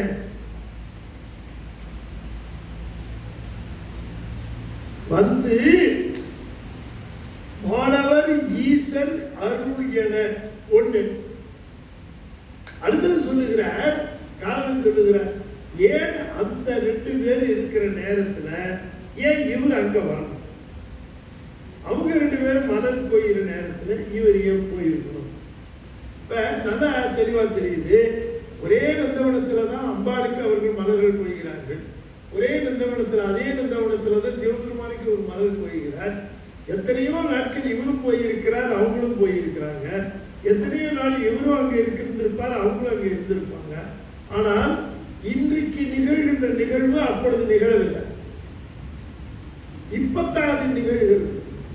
இப்ப நிகழ்கிற பொழுது என்ன காரணமாக இருக்க முடியும் அப்படின்னு பார்க்கிற பொழுது இப்ப நிகழ்வதற்கு காரணம் ஒண்ணு திருவருள். 2வது காரணம் சொல்றார், மாதவம் செய்த தென்திசை வாழ்ந்திட தீதிலா திருத்தொண்ட தொகை தர பொதுவார். 2வது காரணம், இந்த மாதவம் செய்த தென் திசை, அதாவது the southern part of India, southern part, தெற்கு பகுதி. இந்த பின்னாடி சொல்லுவார், ஏன் இந்த தெற்கு பகுதிக்கு அவ்வளவு சிறப்பு அப்படின்னு கேட்பார். இந்த தெற்குக்கு ஒரு சிறப்பு உண்டு உண்மையிலேயே. அதனால மாதவம் செய்த தென் திசையினர். அப்ப வடக்கு தவம் செய்த தென் வடதிசை, அது தவம் செய்தது. இது மாதவம் செய்தது. மாதவம் செய்த தென் திசை வாழ்ந்திட, அந்த தென் திசையினுடைய பெருமையை இன்னும் கூட்டுவதற்காக அங்கே திருத்தொண்ட தொகையை தருவதற்கு ஒருவர் தேவைப்படுகிறார். அடியார்களை எல்லாம் தொகைப்படுத்தி எல்லா அடியார்களையும் 63 அடியார்களையும் நமக்கு லிஸ்ட் வேண்டி இருக்கு. அங்கங்க ஸ்கேட்டர்டா இருக்கிறார். கண்ணப்பர் ஒருத்தர், திருமூலர் ஒருத்தர், காரைக்காலமர் ஒருத்தர், சண்டிகேஸ்வரர் ஒருத்தர், இப்படின்னு பறந்து விரிந்து கிடக்கு. எல்லாத்தையும் தொகுத்து ஒரு ஒரு லிஸ்டா நமக்கு கொடுத்துட்டா இந்த அடியார்களை போற்றுகின்ற தன்மையில சைவம் சிறந்து விளங்கும். ஆகையினால இந்த உண்மையிலேயே வைணவர்கள் நம்முடைய சைவத்தை பார்த்து பொறாமைப்படுகிற ஒரே விஷயம் என்னன்னு கேட்டா, அவர்கள் வைணவர்கள், அவர்களுக்கு 4000 திவ்ய பிரபந்தம் இருக்கு, நமக்கு தேவாரம் இருக்கிற மாதிரி. ஆனால் நமக்கு இருக்கிற பெரிய புராணம் போல அவர்களுக்கு ஆழ்வார்களுக்கு புராணம் கிடையாது.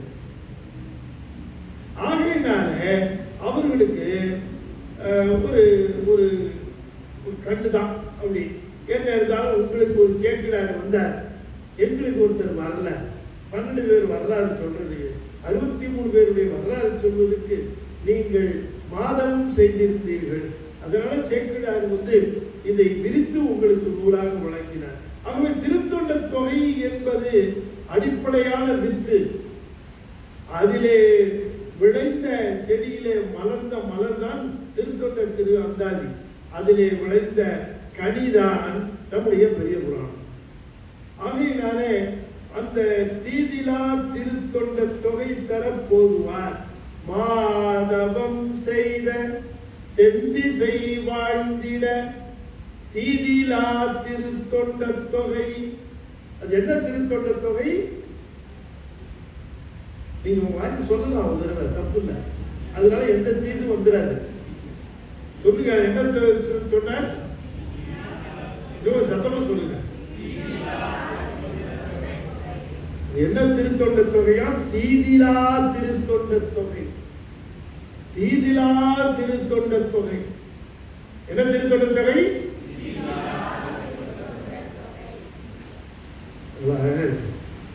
தீதிலா திருத்தொண்ட தொகைன்னா தீதி இல்லாத திருத்தொண்ட தொகைன்னு பொருள் சொல்லுவாங்க. தப்பு. தீதிலா திருத்தொண்ட தொகைன்னா தீதி இல்லாமல் செய்கின்ற திருத்தொண்ட தொகை. ஓதுகிறவர்களுக்கு தீதி இல்லாமல் செய்வது திருத்தொண்டு. மாசிலாமணின்னா குற்றமில்லாத மணின்னு சொல்றாரு. தப்பு. மாசு இல்லாமல் செய்கின்ற மணி. மாசு இருள், அந்த இருளை இல்லாமல் செய்கின்ற ஒளியை தருகின்ற மணி. இதான் பொருள் சொல்லணும். மாசிலாமணி. தீதிலா திருத்தொண்ட தொகைன்னா என்ன அர்த்தம்? இனிமே மறக்க கூடாது. நீங்க தீதிலா திருத்தொண்ட தொகைன்னா என்னமா? நீங்க சொல்லுங்க. உங்களுதான் அந்த பாப்பா பாக்கிறீங்க. நீங்க பையனை கேள்வி கேட்டா அவன் பின்னாடி அவரை கேட்க நீங்க சும்மா சொல்லுங்க. தப்பா ஒண்ணு சொல்ல மாட்டீங்க, கரெக்டா தான் சொல்லுவீங்க. நீங்க தான்மா தீதிலா திருத்தொண்ட தொகைன்னு சொல்லலாம் இல்லையா? இதுக்கு என்ன பொருள்?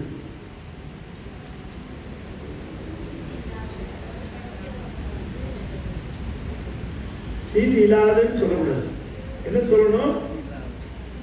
நீங்க சொல்லுங்க. எங்க நீங்க சொல்லுங்க. நீங்க நீங்க சொல்லுங்க. தீதிலா திருத்தொண்ட தொகைக்கு நான் என்ன சொன்னேன்?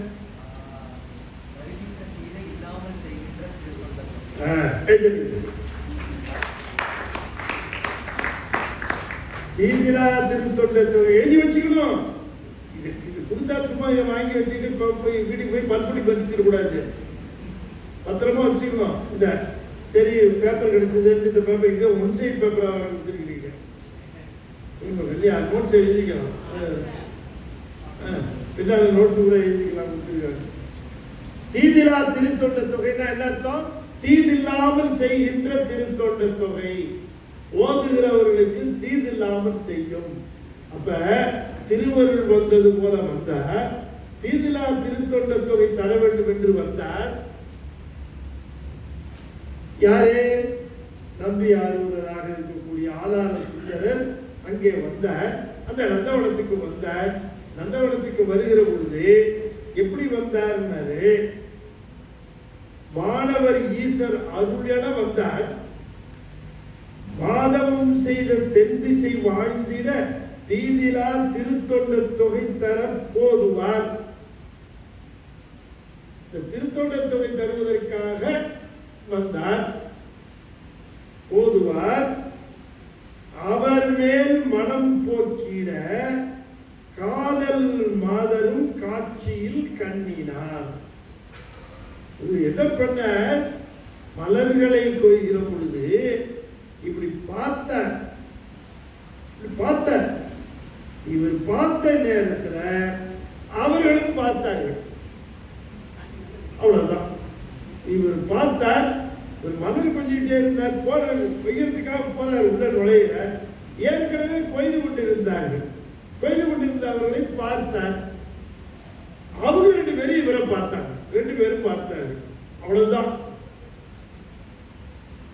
அவர் மேல் மனம் போக்கிட காதல் மாதரும் காட்சியில் கண்ணினார்.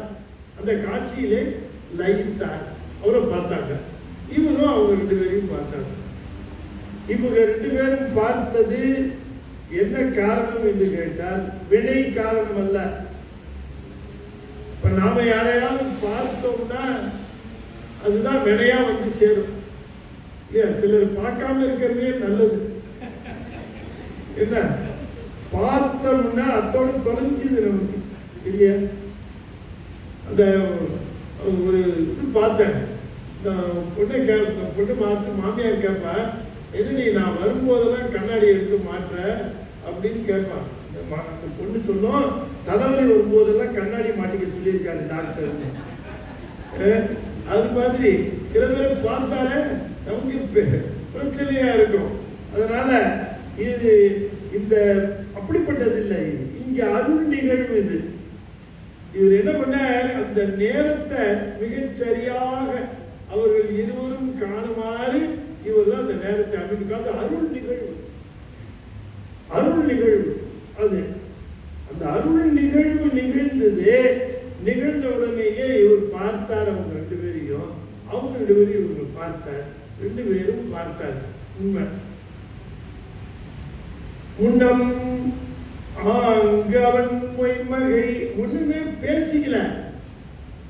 No exchange of dialogue. எந்த கான்வர்சேஷனும் கிடையாது. இவர் பார்த்தார், அவங்க பார்த்துட்டாங்க. அவங்க மட்டும் பார்க்கலன்னா பிரச்சனையே வந்திருக்காது. அவங்களும் பார்த்தாங்க பாருங்க, அது மிஷன் கம்ப்ளீட்டட். என்ன, இவர் பார்த்தார், உடனே அவங்க 2 பேரும் இவரை பார்த்தாங்க. பார்த்ததோடு சரி, பார்த்துட்டு அடுத்தது அவங்க வேலையை பார்க்க ஆரம்பிச்சுட்டாங்க. இவருக்கு இது போதாத பார்த்துட்டு அவங்க வேலையை பார்த்தாங்க. ஒரு மலர் எல்லாம் கொய்துட்டு எடுத்துட்டு போய் நல்ல பிள்ளையா திரும்ப கைலாயம் போனார். போய் மலரை தொடுக்கிறதுக்காக போனார்.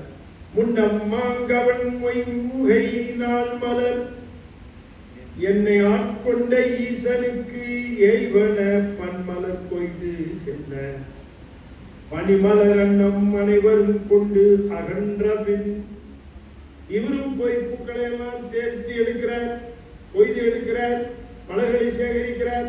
அந்த பெண்களும் மலர்களை சேகரிக்கின்றார்கள், அவர்களே எடுத்துக் கொள்கிறார்கள். முன்னம் ஆங்கவன் மொய் முகை நான். முகைங்கிறது தான் பருவம், மலரை பறிக்க வேண்டிய பருவம். என்னன்னு கேட்டா முகை பருவம். அது மொட்டாவும் இருக்கக்கூடாது, மலராகவும் இருக்கக்கூடாது. இந்த மொட்டுக்கும் மலருக்கும் நடுவில் இருக்கிற பருவத்துக்கு பேர் முகை பருவம்னு பேர். அந்த முகை பருவம் அதுக்கு மலர்ந்தும் மலராத பருவம். அது எடுக்கிற பொழுது, சாமிக்கு எடுக்கிற பொழுது மலர்ந்திருக்காது, ஆனால் உள்ள தேன் இருக்கும். அதை எடுத்து கொண்டு சாமிக்கு சாத்திர கூட மலர்ந்துடும். அப்படி இருக்கணும். மொட்டா வச்சா மலராது. மலர்ந்த மலரை எடுத்தா வண்டு வந்து எச்சில் பண்ணிடுவோம்.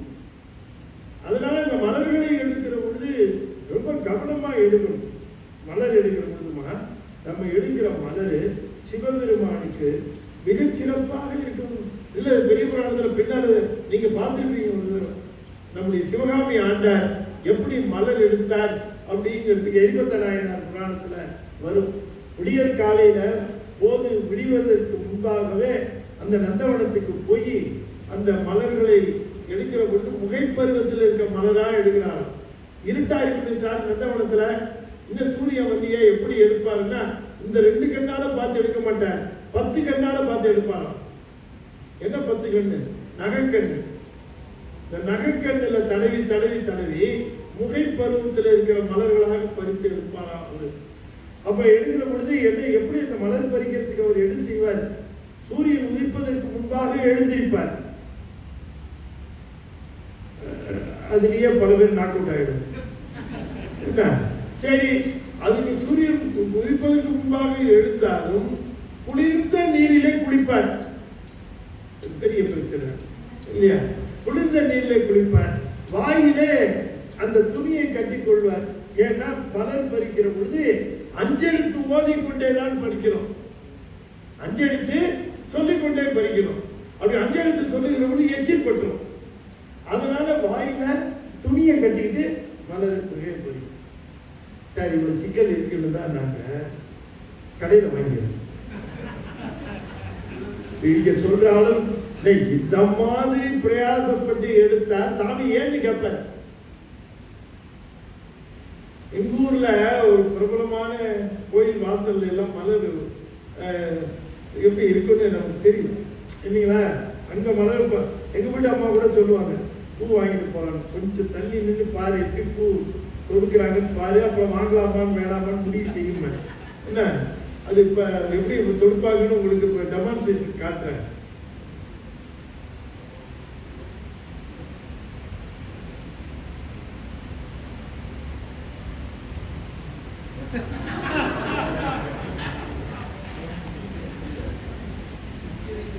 என்ன நினைச்சு பார்த்தீங்களா?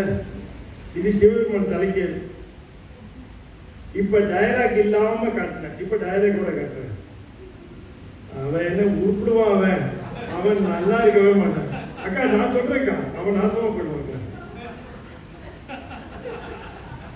இப்ப இது சிவபெருமானுக்கு. அப்ப நீங்க நல்லா யோசனை பண்ணி பாருங்க, சிவபெருமானுக்கு வருகின்ற மலரை நாம எப்படி அவருக்கென்றே தேர்ந்தெடுத்து அவருக்கு சாத்த வேண்டும் என்கிற நினைப்போடையே அதை தொடுத்து அவருக்குன்னே செய்கின்ற அந்த முறையில் இருக்கக்கூடிய மலருக்கு ஒரு தனி சிறப்பு உண்டா இல்லையா? உள்ளுங்க இல்லை இல்லைங்க அப்படிதானே? அதனாலதான் எப்பவுமே இந்த உதிரி மலர்களை எடுத்து அதை கொடுக்கிறது ஒரு பெரிய சிறப்பு என்பார்கள். நாம் அந்த மாலையா கட்டுறதை வாங்குறதை காட்டிலும் உதிரிகளை எடுத்து வச்சு அதை தொடுக்கிறது என்பது அதை செய்தவர் முருகனாயினார்.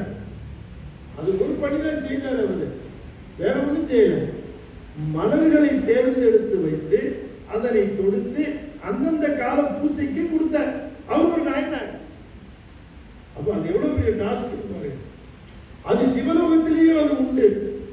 எனவே சிவபெருமானுக்கு இந்த மலர் மாலையை மலர்களை சூட்டுவதில் அவரு தன்னுடைய கடமையை செய்வதற்கு நிரம்ப மலர்களை பறித்துக் கொண்டார். அவர்களும் நிரம்ப மலர்களை பறித்துக் கொண்டார்கள். அவர்கள் அப்படி போயிட்டார்கள், இவர் இப்படி வந்துட்டார். பன்மலர் கொய்து செல்ல பனிமலர் அன்னம் அனைவரும், பனிமலர் அன்னம் அனைவரும், அந்த அன்னம் போன்ற அந்த 2 பெண்களும் இருக்கிறார்களே அவர்களும் போயிட்டாங்க. இவர் போயிட்டார். இவர் நல்ல பிள்ளை மாதிரி உள்ள போனார். போய் அந்த பூக்களை வச்சுட்டு தொடுக்க ஆரம்பிச்சார். சுந்தரா, நந்தவனத்துல என்ன நடந்துச்சு அப்படின்னு. ஒன்னும் நடக்கலையே சார். என்ன நடந்துச்சு சார்? ஒன்னும் நடக்கலையே. நந்தவனத்துல என்ன நடந்தது?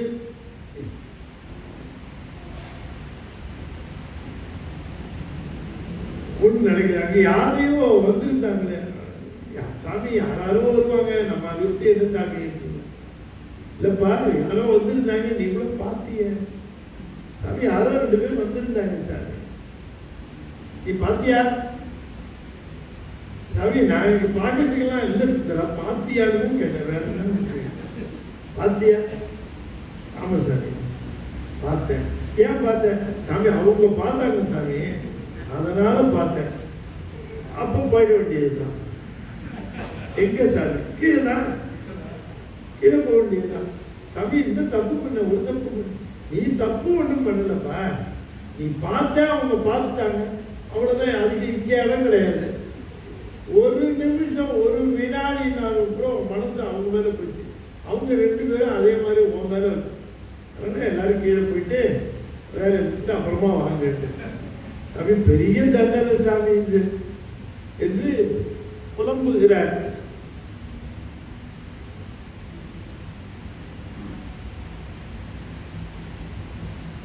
ஆதிமூர்த்தி அவன் திறம் நோக்கியே மாதர் மேல் மனம் வைத்தனை தென்புவி மீது தோன்றி வெள்ளியலாருடன் காதல் இன்பம் கலந்து அணைவாய் ஜன. இந்த பெண்களை நீ வினாடி நேரம் பார்த்தாலும் கூட கைலாயத்தில் நிகழ்ந்தது அது. நீ தெரிஞ்சோ தெரியாமலோ நீயும் அவர்களும் மனம் வைத்து விட்டு நீங்க 3 பேரும் தென் திசை, நீங்க தென்னிந்தியாவுக்கு போய் தென் திசையில போய் தோன்றி பிறந்துன்றது. தென் திசை தென்புவி மீது தோன்றினார். பெரியவங்கெல்லாம் வந்தது தோன்றுதல். நான் வந்ததெல்லாம் பிறந்தது. வினைகளை அனுபவிப்பதற்காக வருவதெல்லாம் பிறப்பு. ஆனால் அவர் பெருமான அனுப்புன வந்தார் இல்லையா? நம்ம இங்க வந்திருக்கிறதுக்கு என்ன காரணம் என்று கேட்டால் நம்முடைய வினைகளின் காரணமாக நாம வந்தோம். ஆனால் சுந்தரர் வினைகளின் காரணமாக வல்ல, பெருமான அனுப்ப வந்தார். நமக்கு அனுப்புறவது யமனும் பிரம்மனும் அவங்க கூட்டணி தான். அந்த கூட்டணி தான் நம்மளை அனுப்பிச்சு வைக்கும். யமன் அனுப்பும் போது டேட்டா அனுப்பிச்சு வைப்பார். பிரம்மா அந்த டேட்டாவுக்கு தகுந்த மாதிரி நமக்கு ஒரு உடம்பை கொடுத்து கீழே அனுப்பிச்சு விடுவார். நம்ம அப்படி வந்தோம். ஆனால் அவர் அப்படி வரல. அவர் சிவபெருமான் உலகத்திலிருந்து சிவபெருமானால் அனுப்பி வைக்க வேண்டும். அதனால தான் அந்த வார்த்தையை சொல்லுகிற பொழுது பிறந்துன்னு சொல்ல பிறந்தார்னு சொல்லல. மாதர் மேல் மனம் வைத்தனை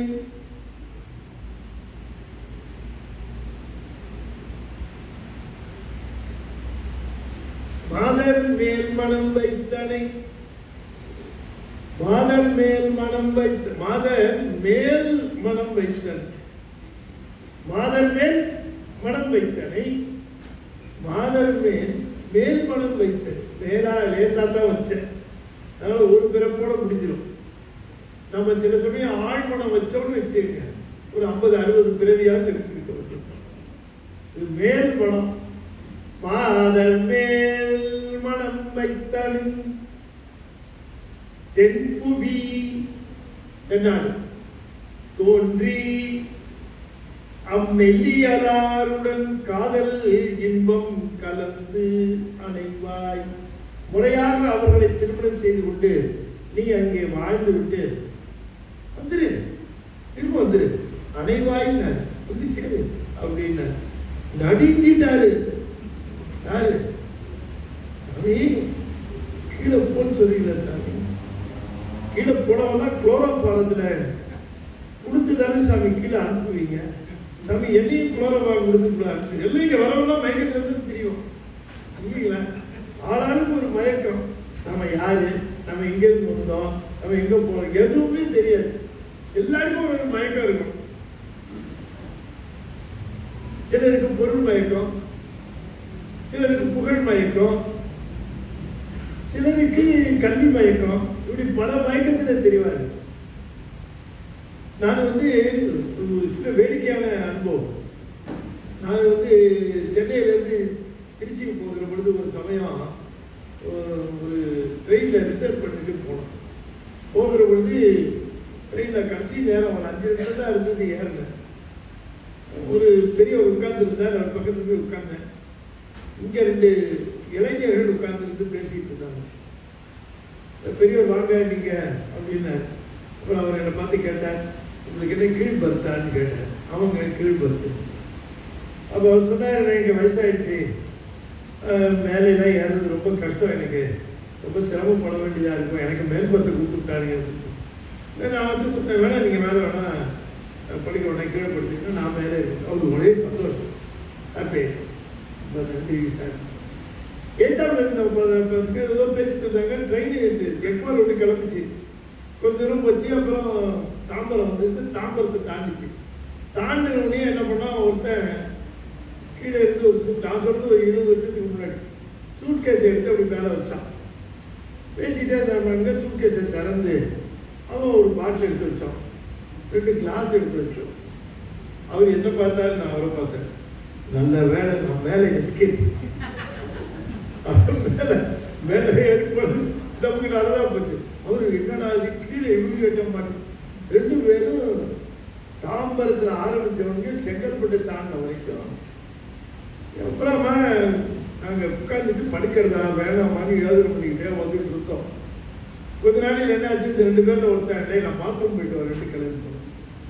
அவன் போன என்ன பண்ணா, நான் சொல்றது 20 வருஷத்துக்கு முன்னால கதை. இந்தியன் ரயில்வே போய் கதவு திறந்தா பாருங்க.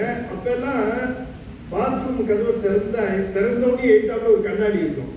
ஒரு 0 வாட்டில் அப்பதான் ஏறி உள்ளுக்குள்ள மினுக்கு இவ்வளோண்டு எரியும்.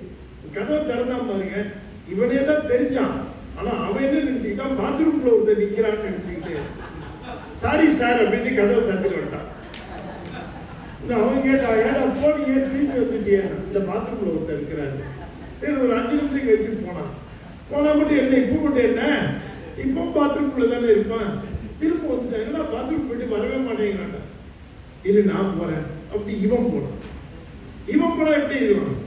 இவன் திறந்தான். இவனும் பார்த்தான். வெரி சாரி சார் அப்படின்னு கதவை சாத்திட்டு. ஆமாண்டா உள்ள ஒருத்தர் இருக்கான்டா, வரவே மாட்டேங்க. சரி டிடியை கம்ப்ளைண்ட் பண்ணுவோம். டிடி அங்கேருந்து வந்தோன்னு சொன்ன, சார் பாத்ரூம் ஒருத்தர் போயிட்டு வரவே மாட்டேங்க. இருக்க நான் பார்க்குறேன். அவர் போனேன். அவர் போயிட்டு தெரிஞ்சு பார்த்துட்டு அங்கே வந்து சொன்னாரு, பொதுமக்கள் ஒருத்தராக இருந்தால் நான் சொல்லிடுவேன், என் யூனிஃபார்ம் போட்ட ஒரு டிடிஆரே உள்ள நிற்கிறாரு, அதனால அவரை வெளியில் வாங்க என்னால் சொல்ல முடியாது, நீங்க கொஞ்சம் அட்ஜஸ்ட் பண்ணிக்கங்க. இப்ப இவனுக்கு 2 பேரை தான்னா அவரு அதுக்கு மேல நிக்கிறார். ஆளாளுக்கு ஒரு மயக்கத்தில் தெரியுறாங்க. இந்த உலகத்துல ஒருத்தருக்கு இந்த உலகத்துல உணவு தான் ரொம்ப முக்கியமா இருக்கு. உணவு தவிர்த்து இந்த உலகமே இல்லைன்னு. ஒருத்தருக்கு உறக்கம், தூக்கம் இல்லைன்னா இந்த உலகமே கிடையாது. அவருக்கு அதுதான் பிரதானம். ஒவ்வொருவரும் ஒவ்வொரு, சிலருக்கு புகழ் தான் ரொம்ப முக்கியம். 4 வார்த்தை நல்லா அருமையா அவர் சொல்றதுக்காக சொல்ல மாட்டாங்களா என்பதற்காக இருப்பாங்க. அவங்க இப்படி ஒவ்வொரு மயக்கத்தில் இருப்பாரு. அதனால சாமி சொல்றாரு, சுந்தரமுத்து சாமி சொல்றாரு, சாமி கீழே எல்லாருமே மயக்கத்தில் திரிவானுங்களே சாமி, என்னையும் கீழே அனுப்பிச்சு விட்டீங்கன்னா நானும் மயக்க வந்துடுவேன். மயங்கி போனேன்னா உங்களை யாருன்னே தெரியாது எனக்கு, நான் எப்படி சாமி வருவேன்? நீங்க எல்லாருக்கும் குளோரோஃபார்ம் கொடுத்துட்டு அனுப்புறீங்க கீழே அப்படின்னு.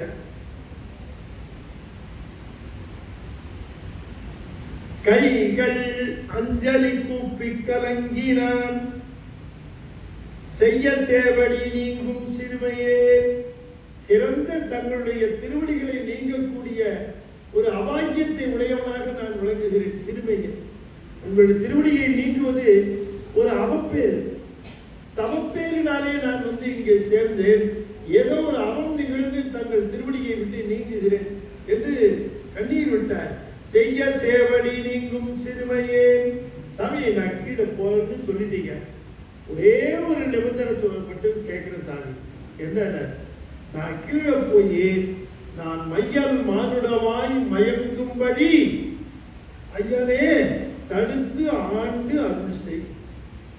நான் கீழே போய் நானும் ஒரு மானுடன் என்று நினைத்து கொண்டு இந்த நெறியிலிருந்து தவறி செல்வேனே ஆகி தாங்கள் வந்து என்னை தக்கவாறு தடுத்து ஆட்கொள்ள வேண்டும். அது செஞ்சா போதும் சாமி. நான் மயக்கத்தில் இருப்பேன், உங்களுக்கு கூப்பிடுவேனா இல்லையான்னு தெரியாது, இல்லை நீங்க வந்தா கூட யாருன்னு கேட்பேன். அப்படித்தானே கேட்டேன்.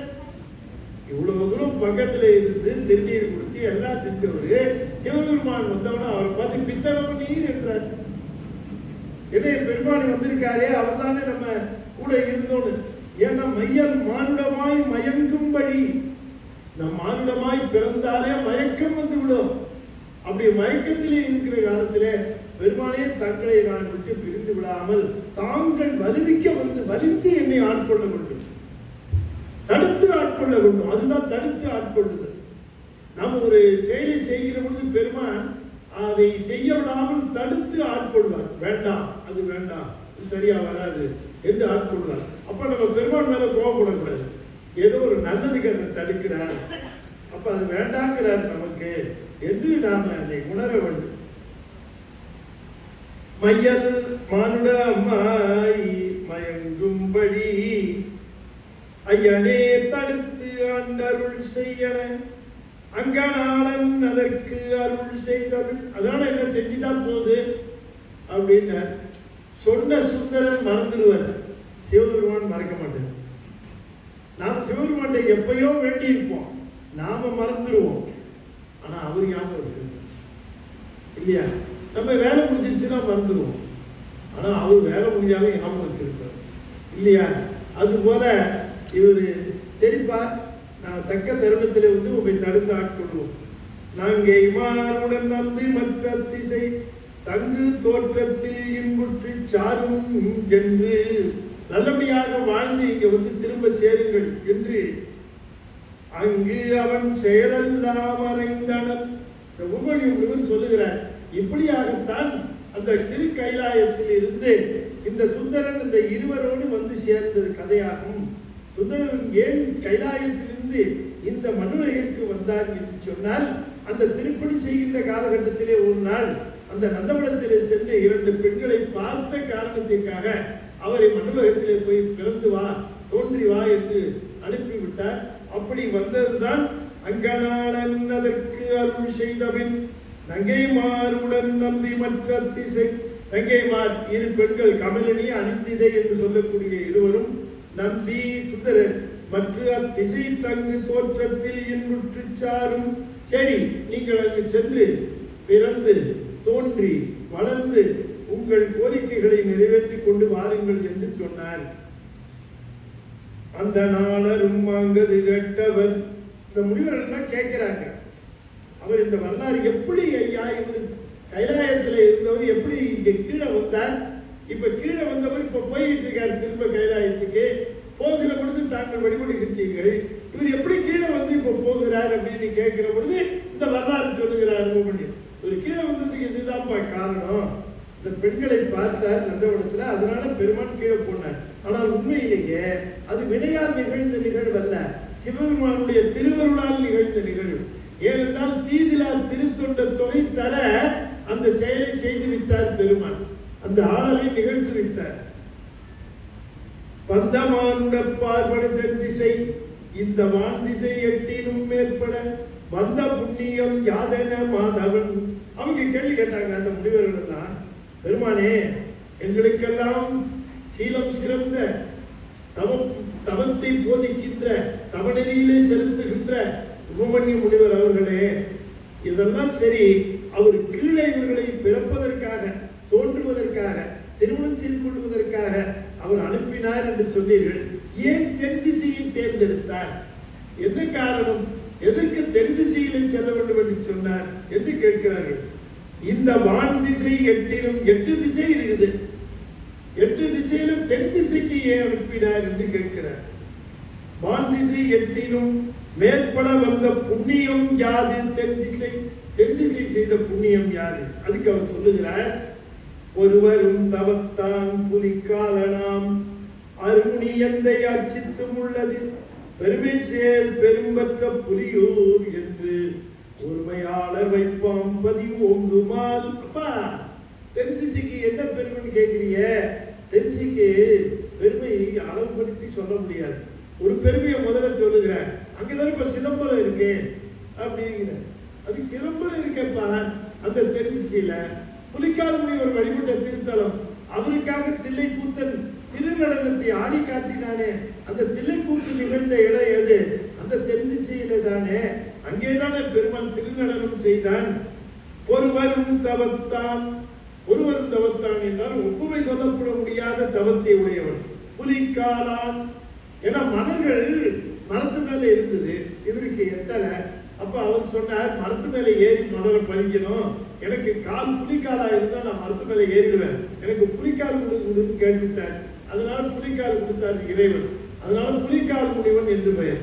அதனால சிதம்பரத்துக்கு புலியூர் என்கிற பெயரும் உண்டு. புலிக்காலனாம் அருமுனி முந்தை அருமுனி எந்தை அர்ச்சித்தும் உள்ளது. பெருமை சேர் பெரும்பற்ற புலியூர் என்று ஒருமையாளர் வைப்பாம் பதிவோங்குமால்.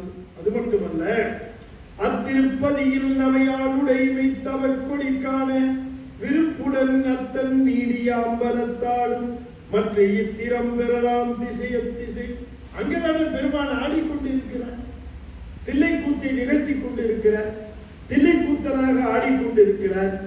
அங்கே உயிர்களுடைய ஊனத்தை போக்குகின்ற ஊன நடனத்தையும், உயிர்களுக்கு ஞானத்தை வழங்குகின்ற ஞான நடனத்தையும், உயிர்களுக்கு ஆனந்தம் விளைவிக்கின்ற ஆனந்த நடனத்தையும் செய்வது அந்த இடத்திலே தானே. தில்லைக்கூத்தன் ஒரு கால் தூக்கி ஒரு காலை ஊனி ஒரு கையை வீசி ஒரு கையை அபயகஸ்தமாக காட்டி ஒரு கையிலே உடுக்கை ஏந்தி ஒரு கையிலே நெருப்பை ஏந்தி அற்புதமாக ஆடிக்கொண்டு இருக்கின்றானே இல்லையா? அற்புதமாக அதை ஆடிக்கொண்டிருக்கக்கூடிய திருக்கோலத்தை கண்டால் மீண்டும் பிறந்து வருவதற்கு கூட ஒரு ஆசை பிறந்து விடுகிறது. குடித்த உருவம் கோவை செவ்வாயில் குமிழ் சிரிப்பும் பனித்த சடையும் பவளம் போல் மேனியில் பால் வெந்நீரும் இனி தமிழர் எடுத்த பொற்பாதம் காண பெற்றால் மனித பிறவியும் வேண்டுவதே இம்மாநிலத்தே. அப்படிப்பட்ட ஒரு திருநடனம் நிகழ்வதல்லவா? சரி, அது மட்டுமல்ல, அடுத்த தலம் பூதம் யாவையின் உள்ளலர் போது என வேதமூலம் வெளிப்படுமேதினி காதல் மங்கை இதய கமலமாம் மாதோர் பாகனார் ஆரூர் மலர்ந்ததால். அங்கதப்பா திருவாரூர் இருக்கு. தில்லை சபாபதி, அங்கே நிகழ்வது சபா நடனம், இங்கே அசபா நடனம்.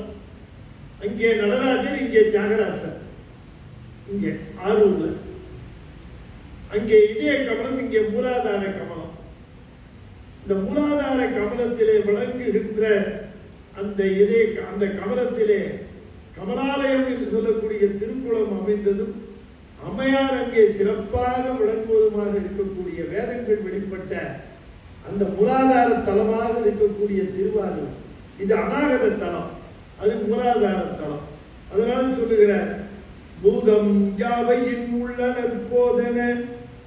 இந்த பூதம் யாவையும் என்று சொன்னால் 5 பூதங்கள் அமைத்தால் ஆன இந்த உலகத்தினுடைய உள்ளலர் போது, இந்த உலகமே ஒரு தாமரை மலராகவும் அதன் உள்ளே இருக்கக்கூடிய இதழ்களாகவும் விளங்கக்கூடிய அந்த தாமரை மலரிலே வழிபடுகின்ற நிலையிலே இருக்கின்றவள், அந்த கமலாலயத்திலே விளங்குகின்றவள் தாய்.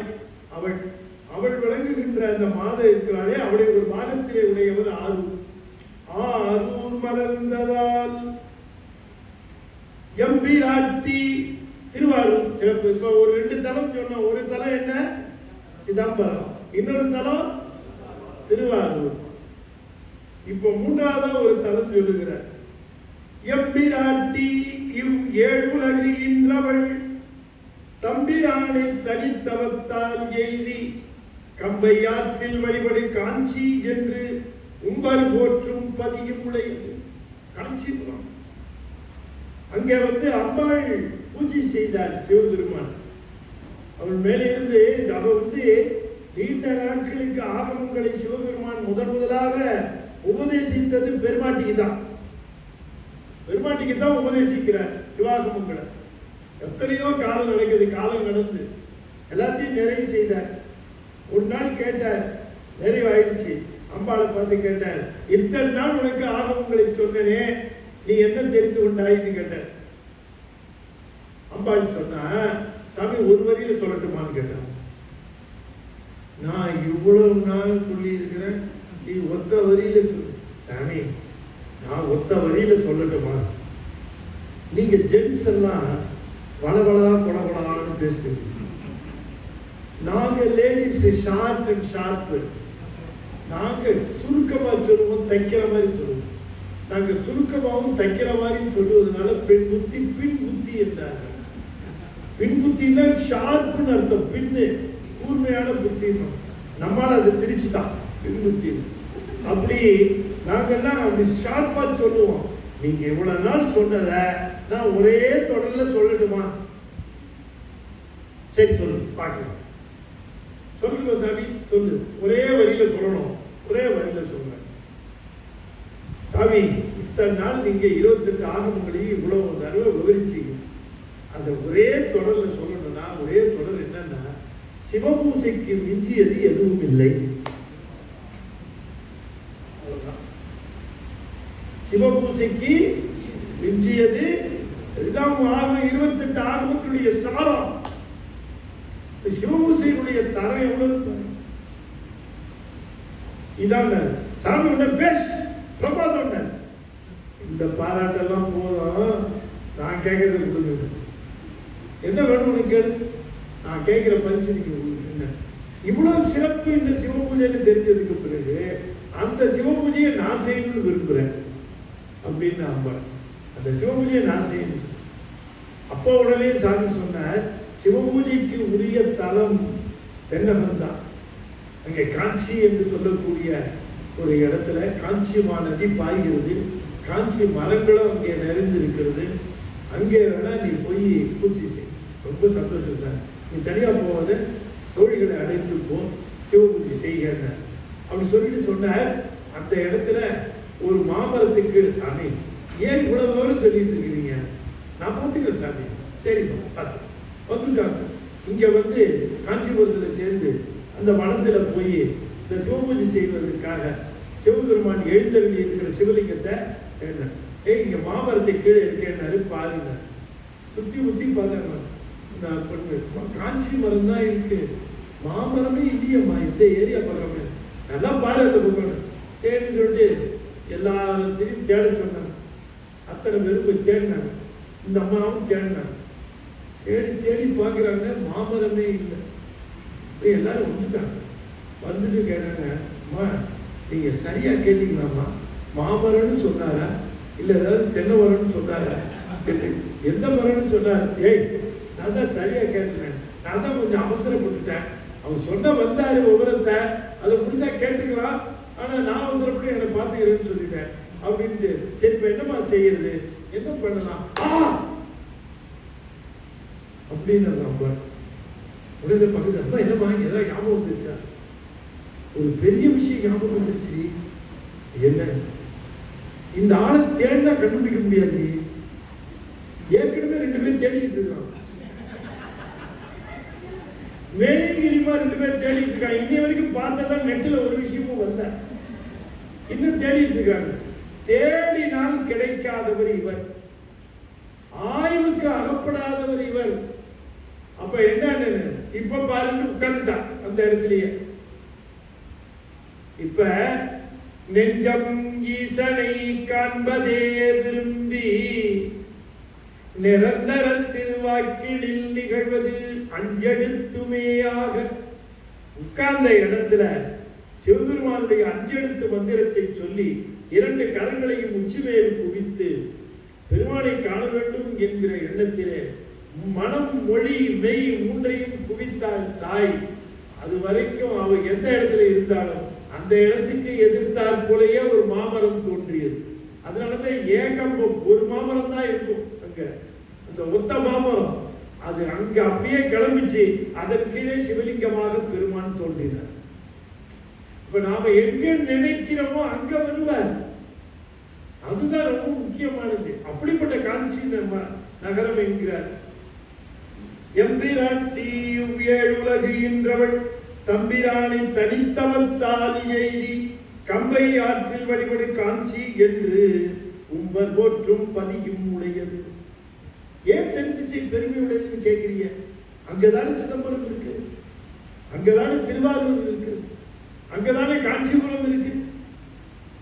அது மட்டும் இல்ல, நங்கள் நாதனாம் நந்தி தவம் செய்து பொங்கு நீடு அருள் எய்திய பொற்பது கங்கை வேணி மலர் கணல் மலர் செங்கையாளர் ஐயாரும் திகழ்வது. திருவையாறு எங்க இருக்கு? அங்கதானே இருக்கு. இந்த தலங்களை எல்லாம் பரிசைப்படுத்துகிறது. நங்கள் நாதனாம் நந்தி தவம் செய்து சிலாதன முனிவருடைய மகனாக பிறந்த நந்தியம் பெருமான் சிவபெருமானை தாங்குவதற்குரிய தவத்தை செய்து பெற்ற இடம் திருவையாறு. எனவே திருவையாறு நந்தி அருள் பெற்ற இடம். அங்கதான் அவரு சிவபெருமானுக்கு சுமப்பதற்கும் வாயில் காவலாக இருப்பதற்குமான தவத்தை பெற்றவர். போக்கடீடு அருள் எய்திய நந்தி தவம் செய்து அருள் பெற்றது அது. கங்கை வேணி மலர கணல் மலர் செங்கையாளரையாரும் திகழ்வது. தேசமெல்லாம் விளக்கிய தென்திசை ஈசன் தோணிபுரத்துடன் எங்கனும் பூசனைக்கு பொருந்தும். இன்னும் சிறப்பா சொல்லணும்னா தோணிபுரம் அங்கதான் இருக்கு. அப்ப சொல்லிக்கொண்டே வருகிற பொழுது சிதம்பரம் சொல்லுகிறார், பிறகு திருவாரூர் சொல்லுகிறார், பிறகு திருவையாறு சொல்லுகிறார், காஞ்சிபுரம் சொல்லுகிறார், சீர்காழி சொல்லுகிறார், தோணிபுரம் என்று சொல்லக்கூடிய திருத்தலத்தை சொல்லுகிறார். இப்படிப்பட்ட தலங்கள் நடக்குகிற அந்த பூமி எப்படிப்பட்ட புண்ணிய பூமியாக இருக்கும்? அதை விட புண்ணிய பூமி எங்கே இருக்க முடியும்? தென் திசை. தேசமெல்லாம் விளக்கிய தென் திசை ஈசன் தோணிபுரத்துடன் எங்கனும் பூசனைக்கு பொருந்தும் இடம் பரவேசில். பூசனைக்கு உரிய இடமாக சொல்லப்பெறுவதில் இந்த மாதிரி தரங்கள் நிறைந்தது அந்த தென் திசையை தவிர்த்து வேறு எத்திசையில பேசில் அத்திசை சொல்ல போனால் அத்திசை ஒவ்வா பிற திசை, பிற திசைகளோடு ஒப்புமையே சொல்லப்பட முடியாத அளவுக்கு சிறப்பு வாய்ந்தது என்று மாமுனி பண் தொண்டர் செய்கையை அன்று சொன்னபடியால் என்று மாமுனி உபமன்ய முனிவர் அன்று மண்தொண்டர் செய்கையை, சுந்தரமூர்த்தி சுவாமியுடைய செய்கையை அன்று சொன்னபடியால் அவர் எப்படி இந்த முனிவர்களுக்கு அவருடைய வரலாற்றை எப்படி சொன்னாரோ அந்த சொன்ன விதத்திலே அடியேனும் இங்கே சொல்ல இருக்கிறேன். அன்று சொன்னபடியால் அடியவர் தொன்று சீர்திரு தொண்ட தொகை விரியின்று என் ஆதரவால் இங்கு எம்புகேன். அப்படி சுந்தரமூர்த்தி சுவாமிகள் அருளி செய்தார் அல்லவா திருத்தொண்ட தொகை என்று. தொன்று பழமை வாய்ந்த சீர் பெருமை வாய்ந்த திருத்தொண்ட தொகை அதனுடைய விரிவைத்தான் இப்பொழுது இன்று நான் உங்களுக்கு சொல்லுகிறேன். அந்த சீடர்களுக்கு இப்பொழுது உங்களுக்கு சொல்ல போவது அங்கு திருத்தொண்ட தொகை விரித்தாரே அதனுடைய விரிவைத்தான் உங்களுக்கு இப்பொழுது சொல்ல போகிறேன். இதற்கு நான் கொஞ்சம் ஆதாரமாக எடுத்துக்கொண்டது இந்த முனிவர் யாருக்கு அந்த சீடர்களுக்கு சொன்னார். முனிவர் சீடர்களுக்கு சொன்னார். அவர் சொன்ன விதத்துல சேக்கிழார் சொல்லுகிறார், நான் சொல்ல இருக்கிறேன். முனிவர் எப்படி உபமன்ய முனிவர் அந்த பெருமையை எடுத்து திருத்தொண்ட தொகையின் மூலமாக இந்த பெருமையை எப்படி எடுத்து சுந்தரருடைய பெருமையை சொன்னாரோ அது போல நானும் இந்த திருத்தொண்ட தொகையை ஆதாரமாக வைத்து விரித்து இந்த திருத்தொண்டர் புராணம் என்று சொல்லக்கூடிய இந்த வரலாற்றை நான் சொல்ல இருக்கிறேன் என்று தெய்வ சேக்கிழார் கூறுகின்றார். இன்று என்ன ஆதரவால், ஆதரவு என்று சொன்னால் அன்புன்னு அர்த்தம். என் ஆதரவால் இங்கு எம்புகேன் மற்ற இதற்கு பதிகம் வன் தொண்டர்தாம் புற்றிடத்தி எம்பெறார் அருளினால் சொற்ற திருத்தொண்ட தொகை என பெற்ற நல் பதிகம் தொழ பெற்றதால் இதுக்கு முழுக்க முழுக்க ஆதாரம் திருத்தொண்ட தொகை. முழுக்க முழுக்க ஆதாரம் திருத்தொண்ட தொகை. திருத்தொண்ட தொகை பாடினது 9ஆம் நூற்றாண்டு, பெரிய புராணம் பாடினது 12ஆம் நூற்றாண்டு. 300 வருஷம் ஆச்சு. 300 வருஷத்துல அடியார் வந்திருக்க மாட்டாங்களா? அடியார்கள் வந்திருப்பாங்களே இல்லையா? அடியார்கள் வந்திருப்பாங்க. எத்தனையோ சிறந்த அடியார்கள் வந்திருக்க வாய்ப்பு இருக்கு. ஆனால் சேக்கிழாருக்கு அந்த ரைட்ஸ் கிடையாது. நான் ஒருத்தரை சேர்த்துக்கிறேன் அப்படின்னு சேர்த்துக்க முடியாது. சுந்தரர் பாண்டது நல்ல தெளிவா தெரிஞ்சுக்கணும். சுந்தரர் பாண்டது 60 பேர் தான், 63 இல்லை, 60 பேர். தொடங்கும் போது ஆரம்பிக்கிற பொழுது திருநீலகண்டத்து குயவனாருக்கு அடியே, கடைசியில முடிவு செய்கிற பொழுது திருநீலகண்டத்து பாணனாருக்கு அடியே. திருநீலகண்டத்துல தொடங்கி திருநீலகண்டத்துல முடிப்பார் 60 நாயன்மார். அதுல தன்னையோ தன் தாயையோ தந்தையோ நாயன்மார்னு அவர் சேர்க்க முடியாது. சேர்ப்பாரா? நீங்க சொல்லுங்க. நான் ஒரு நாயன்மார், எங்க அப்பா ஒரு நாயன்மார், எங்க அம்மா ஒரு நாயனார் அப்படின்னு சேர்ப்பாங்க. என்ன ரேஷன் கடை இருக்கிறவங்க பேர்ல சேர்த்து விடுறதுக்கு அப்படி சேர்ப்பாரா? சேர்க்க மாட்டார். அவர் சேர்க்கல. 60 தான் சொன்னார். ஆனா பின்னால வந்தாருன்னா நம்பியாண்டார் நம்பி 3 பேரையும் விட்டுறக்கூடாது. அதுல வந்து இசைஞானியார் சடையனார்னு 2 பேர் வருது. அதை தாண்டி நம்பியார் ஒரு 2 பேர் வருது. இந்த 3 பேரையும் 3 நாயன்மாரை நம்ம சேர்த்து விடணும் அப்படின்னு 60 63 ஆகிட்டார் இல்லைங்களா? அந்த 63 அவ்வளவுதான் கணக்கு. சுந்தரர் பாடினது 63, இந்த 3ஐயும் சேர்த்துக்கிட்டாங்க. அதுக்கப்புறம் நம்பியாண்டார் நம்பி வந்தார், நாயன்மாரை சேர்த்தாரா? அதுக்கப்புறம் சேக்கிழார் வந்தார், நாயன்மாரை சேர்த்தாரா? இல்ல. அந்த லிஸ்ட் அப்படியே அவ்வளவுதான், 63ஓட சரி நின்று போச்சு. அந்த 63 நாயன்மார்களுடைய வரலாறு நான் திருத்தொண்டர் தொகையை ஆதாரமாக வைத்துத்தான் செய்கிறேன். பாருங்க, திருத்தொண்டர் தொகை செய்கிற பொழுது திருவாரூர் சிறப்பாக இருந்தது. திருவாரூர்ல பாண்டது திருவாரூர் சிறப்பு, திருவாரூர் தலைநகர். எனவே திருவாரூரைத்தான் பெரிய புராணத்துல ஊர் சிறப்புக்கு சொல்லுவார். ஆனால் 12ஆம் நூற்றாண்டில் இவர் பாடுகிற பொழுது, பெரிய புராணத்தை செய்கிற பொழுது திருவாரூரோட தஞ்சாவூர் சிறப்பாயிடுச்சு. அப்ப கதையை மாத்திக்கிட்டாரு. தஞ்சாவூர் சிறப்பு எடுத்து சொன்னாரா? இல்ல. 300 வருஷத்துல தஞ்சாவூர் பெருசாயிடுச்சு ராஜராஜ சோழனால. திருவாரூர் கீழே தான் இருந்தது. ஆனாலும் திருவாரூர் பாண்ட காலத்துல திருவாரூர் தான் சிறப்பா இருந்தது. அதனால திருவாரூர் தான் ஊர் சிறப்பு சொல்லணும்னு செய்தார். இதெல்லாம் தர்மம், இதையெல்லாம் உணர்வுங்க. ஆகையினாலே அந்த நிலையிலே இவர் சொல்லுகிறார், மற்றதற்கு பதிகம் மண் தொண்டதாம் புற்றிடத்து எம்புராணர். எம்புராணர் புற்றிடத்து புராணம் பெருமான் பேரு, புற்றிடத்து ஈசன் தான் பேரு திருவாரூர்ல. சொற்ற மெய் திருத்தொண்ட தொகை என பெற்ற நல் பதிகம் தொழ பெற்றதால் அந்த மெய் பதிகத்து அடியார்களை நந்தம் நாதனாம் நம்பி ஆண்டார் நம்பி குந்தியார புகன்ற வகையினால் வந்தவாறு வடாமலி அம்புவாம். அதுக்கு பின்னால 11ஆம் நூற்றாண்டுல நம்பி ஆண்டார் நம்பின்னு ஒருத்தர் வந்தார். அவர் திருத்தொண்டர் தொகையை அடிப்படையாக வைத்துக் கொண்டு அதை விரித்து திருத்தொண்டர் திரு அந்தாதி செய்தார். அவர் ஒரு வரியில சொன்னார். அவர் ஒரு வரியில திருநீலகண்டத்து குயவனாருக்கு அடியே ஒரே வரி. ஆனா அந்த ஒரு வரிக்கு இவர் ஒரு பாட்டு எழுதினார். நம்பியாண்டார் நம்பி ஒரு பாட்டு எழுதினார். ஆகையினால நிறைய விஷயங்களை சொல்லி இருக்கிறார் நம்பியாண்டார் நம்பி. எனவே அவருடைய பாடல்களையும் நான் கணக்கில் எடுத்துக்கிட்டேன், திருத்தொண்டர் தொகையும் கணக்கில் எடுத்துக்கிட்டேன், நம்பியாண்டார் நம்பி பாடின திருத்தொண்டர் திரு அந்தாதியும் கணக்கில் எடுத்துக்கிட்டேன். இந்த 2ஐயும் எடுத்துக்கொண்டு நான் என்னுடைய பெரிய புராணத்தை செய்கிறேன்னு கரெக்ட் சொல்லி இருக்கிறேன்.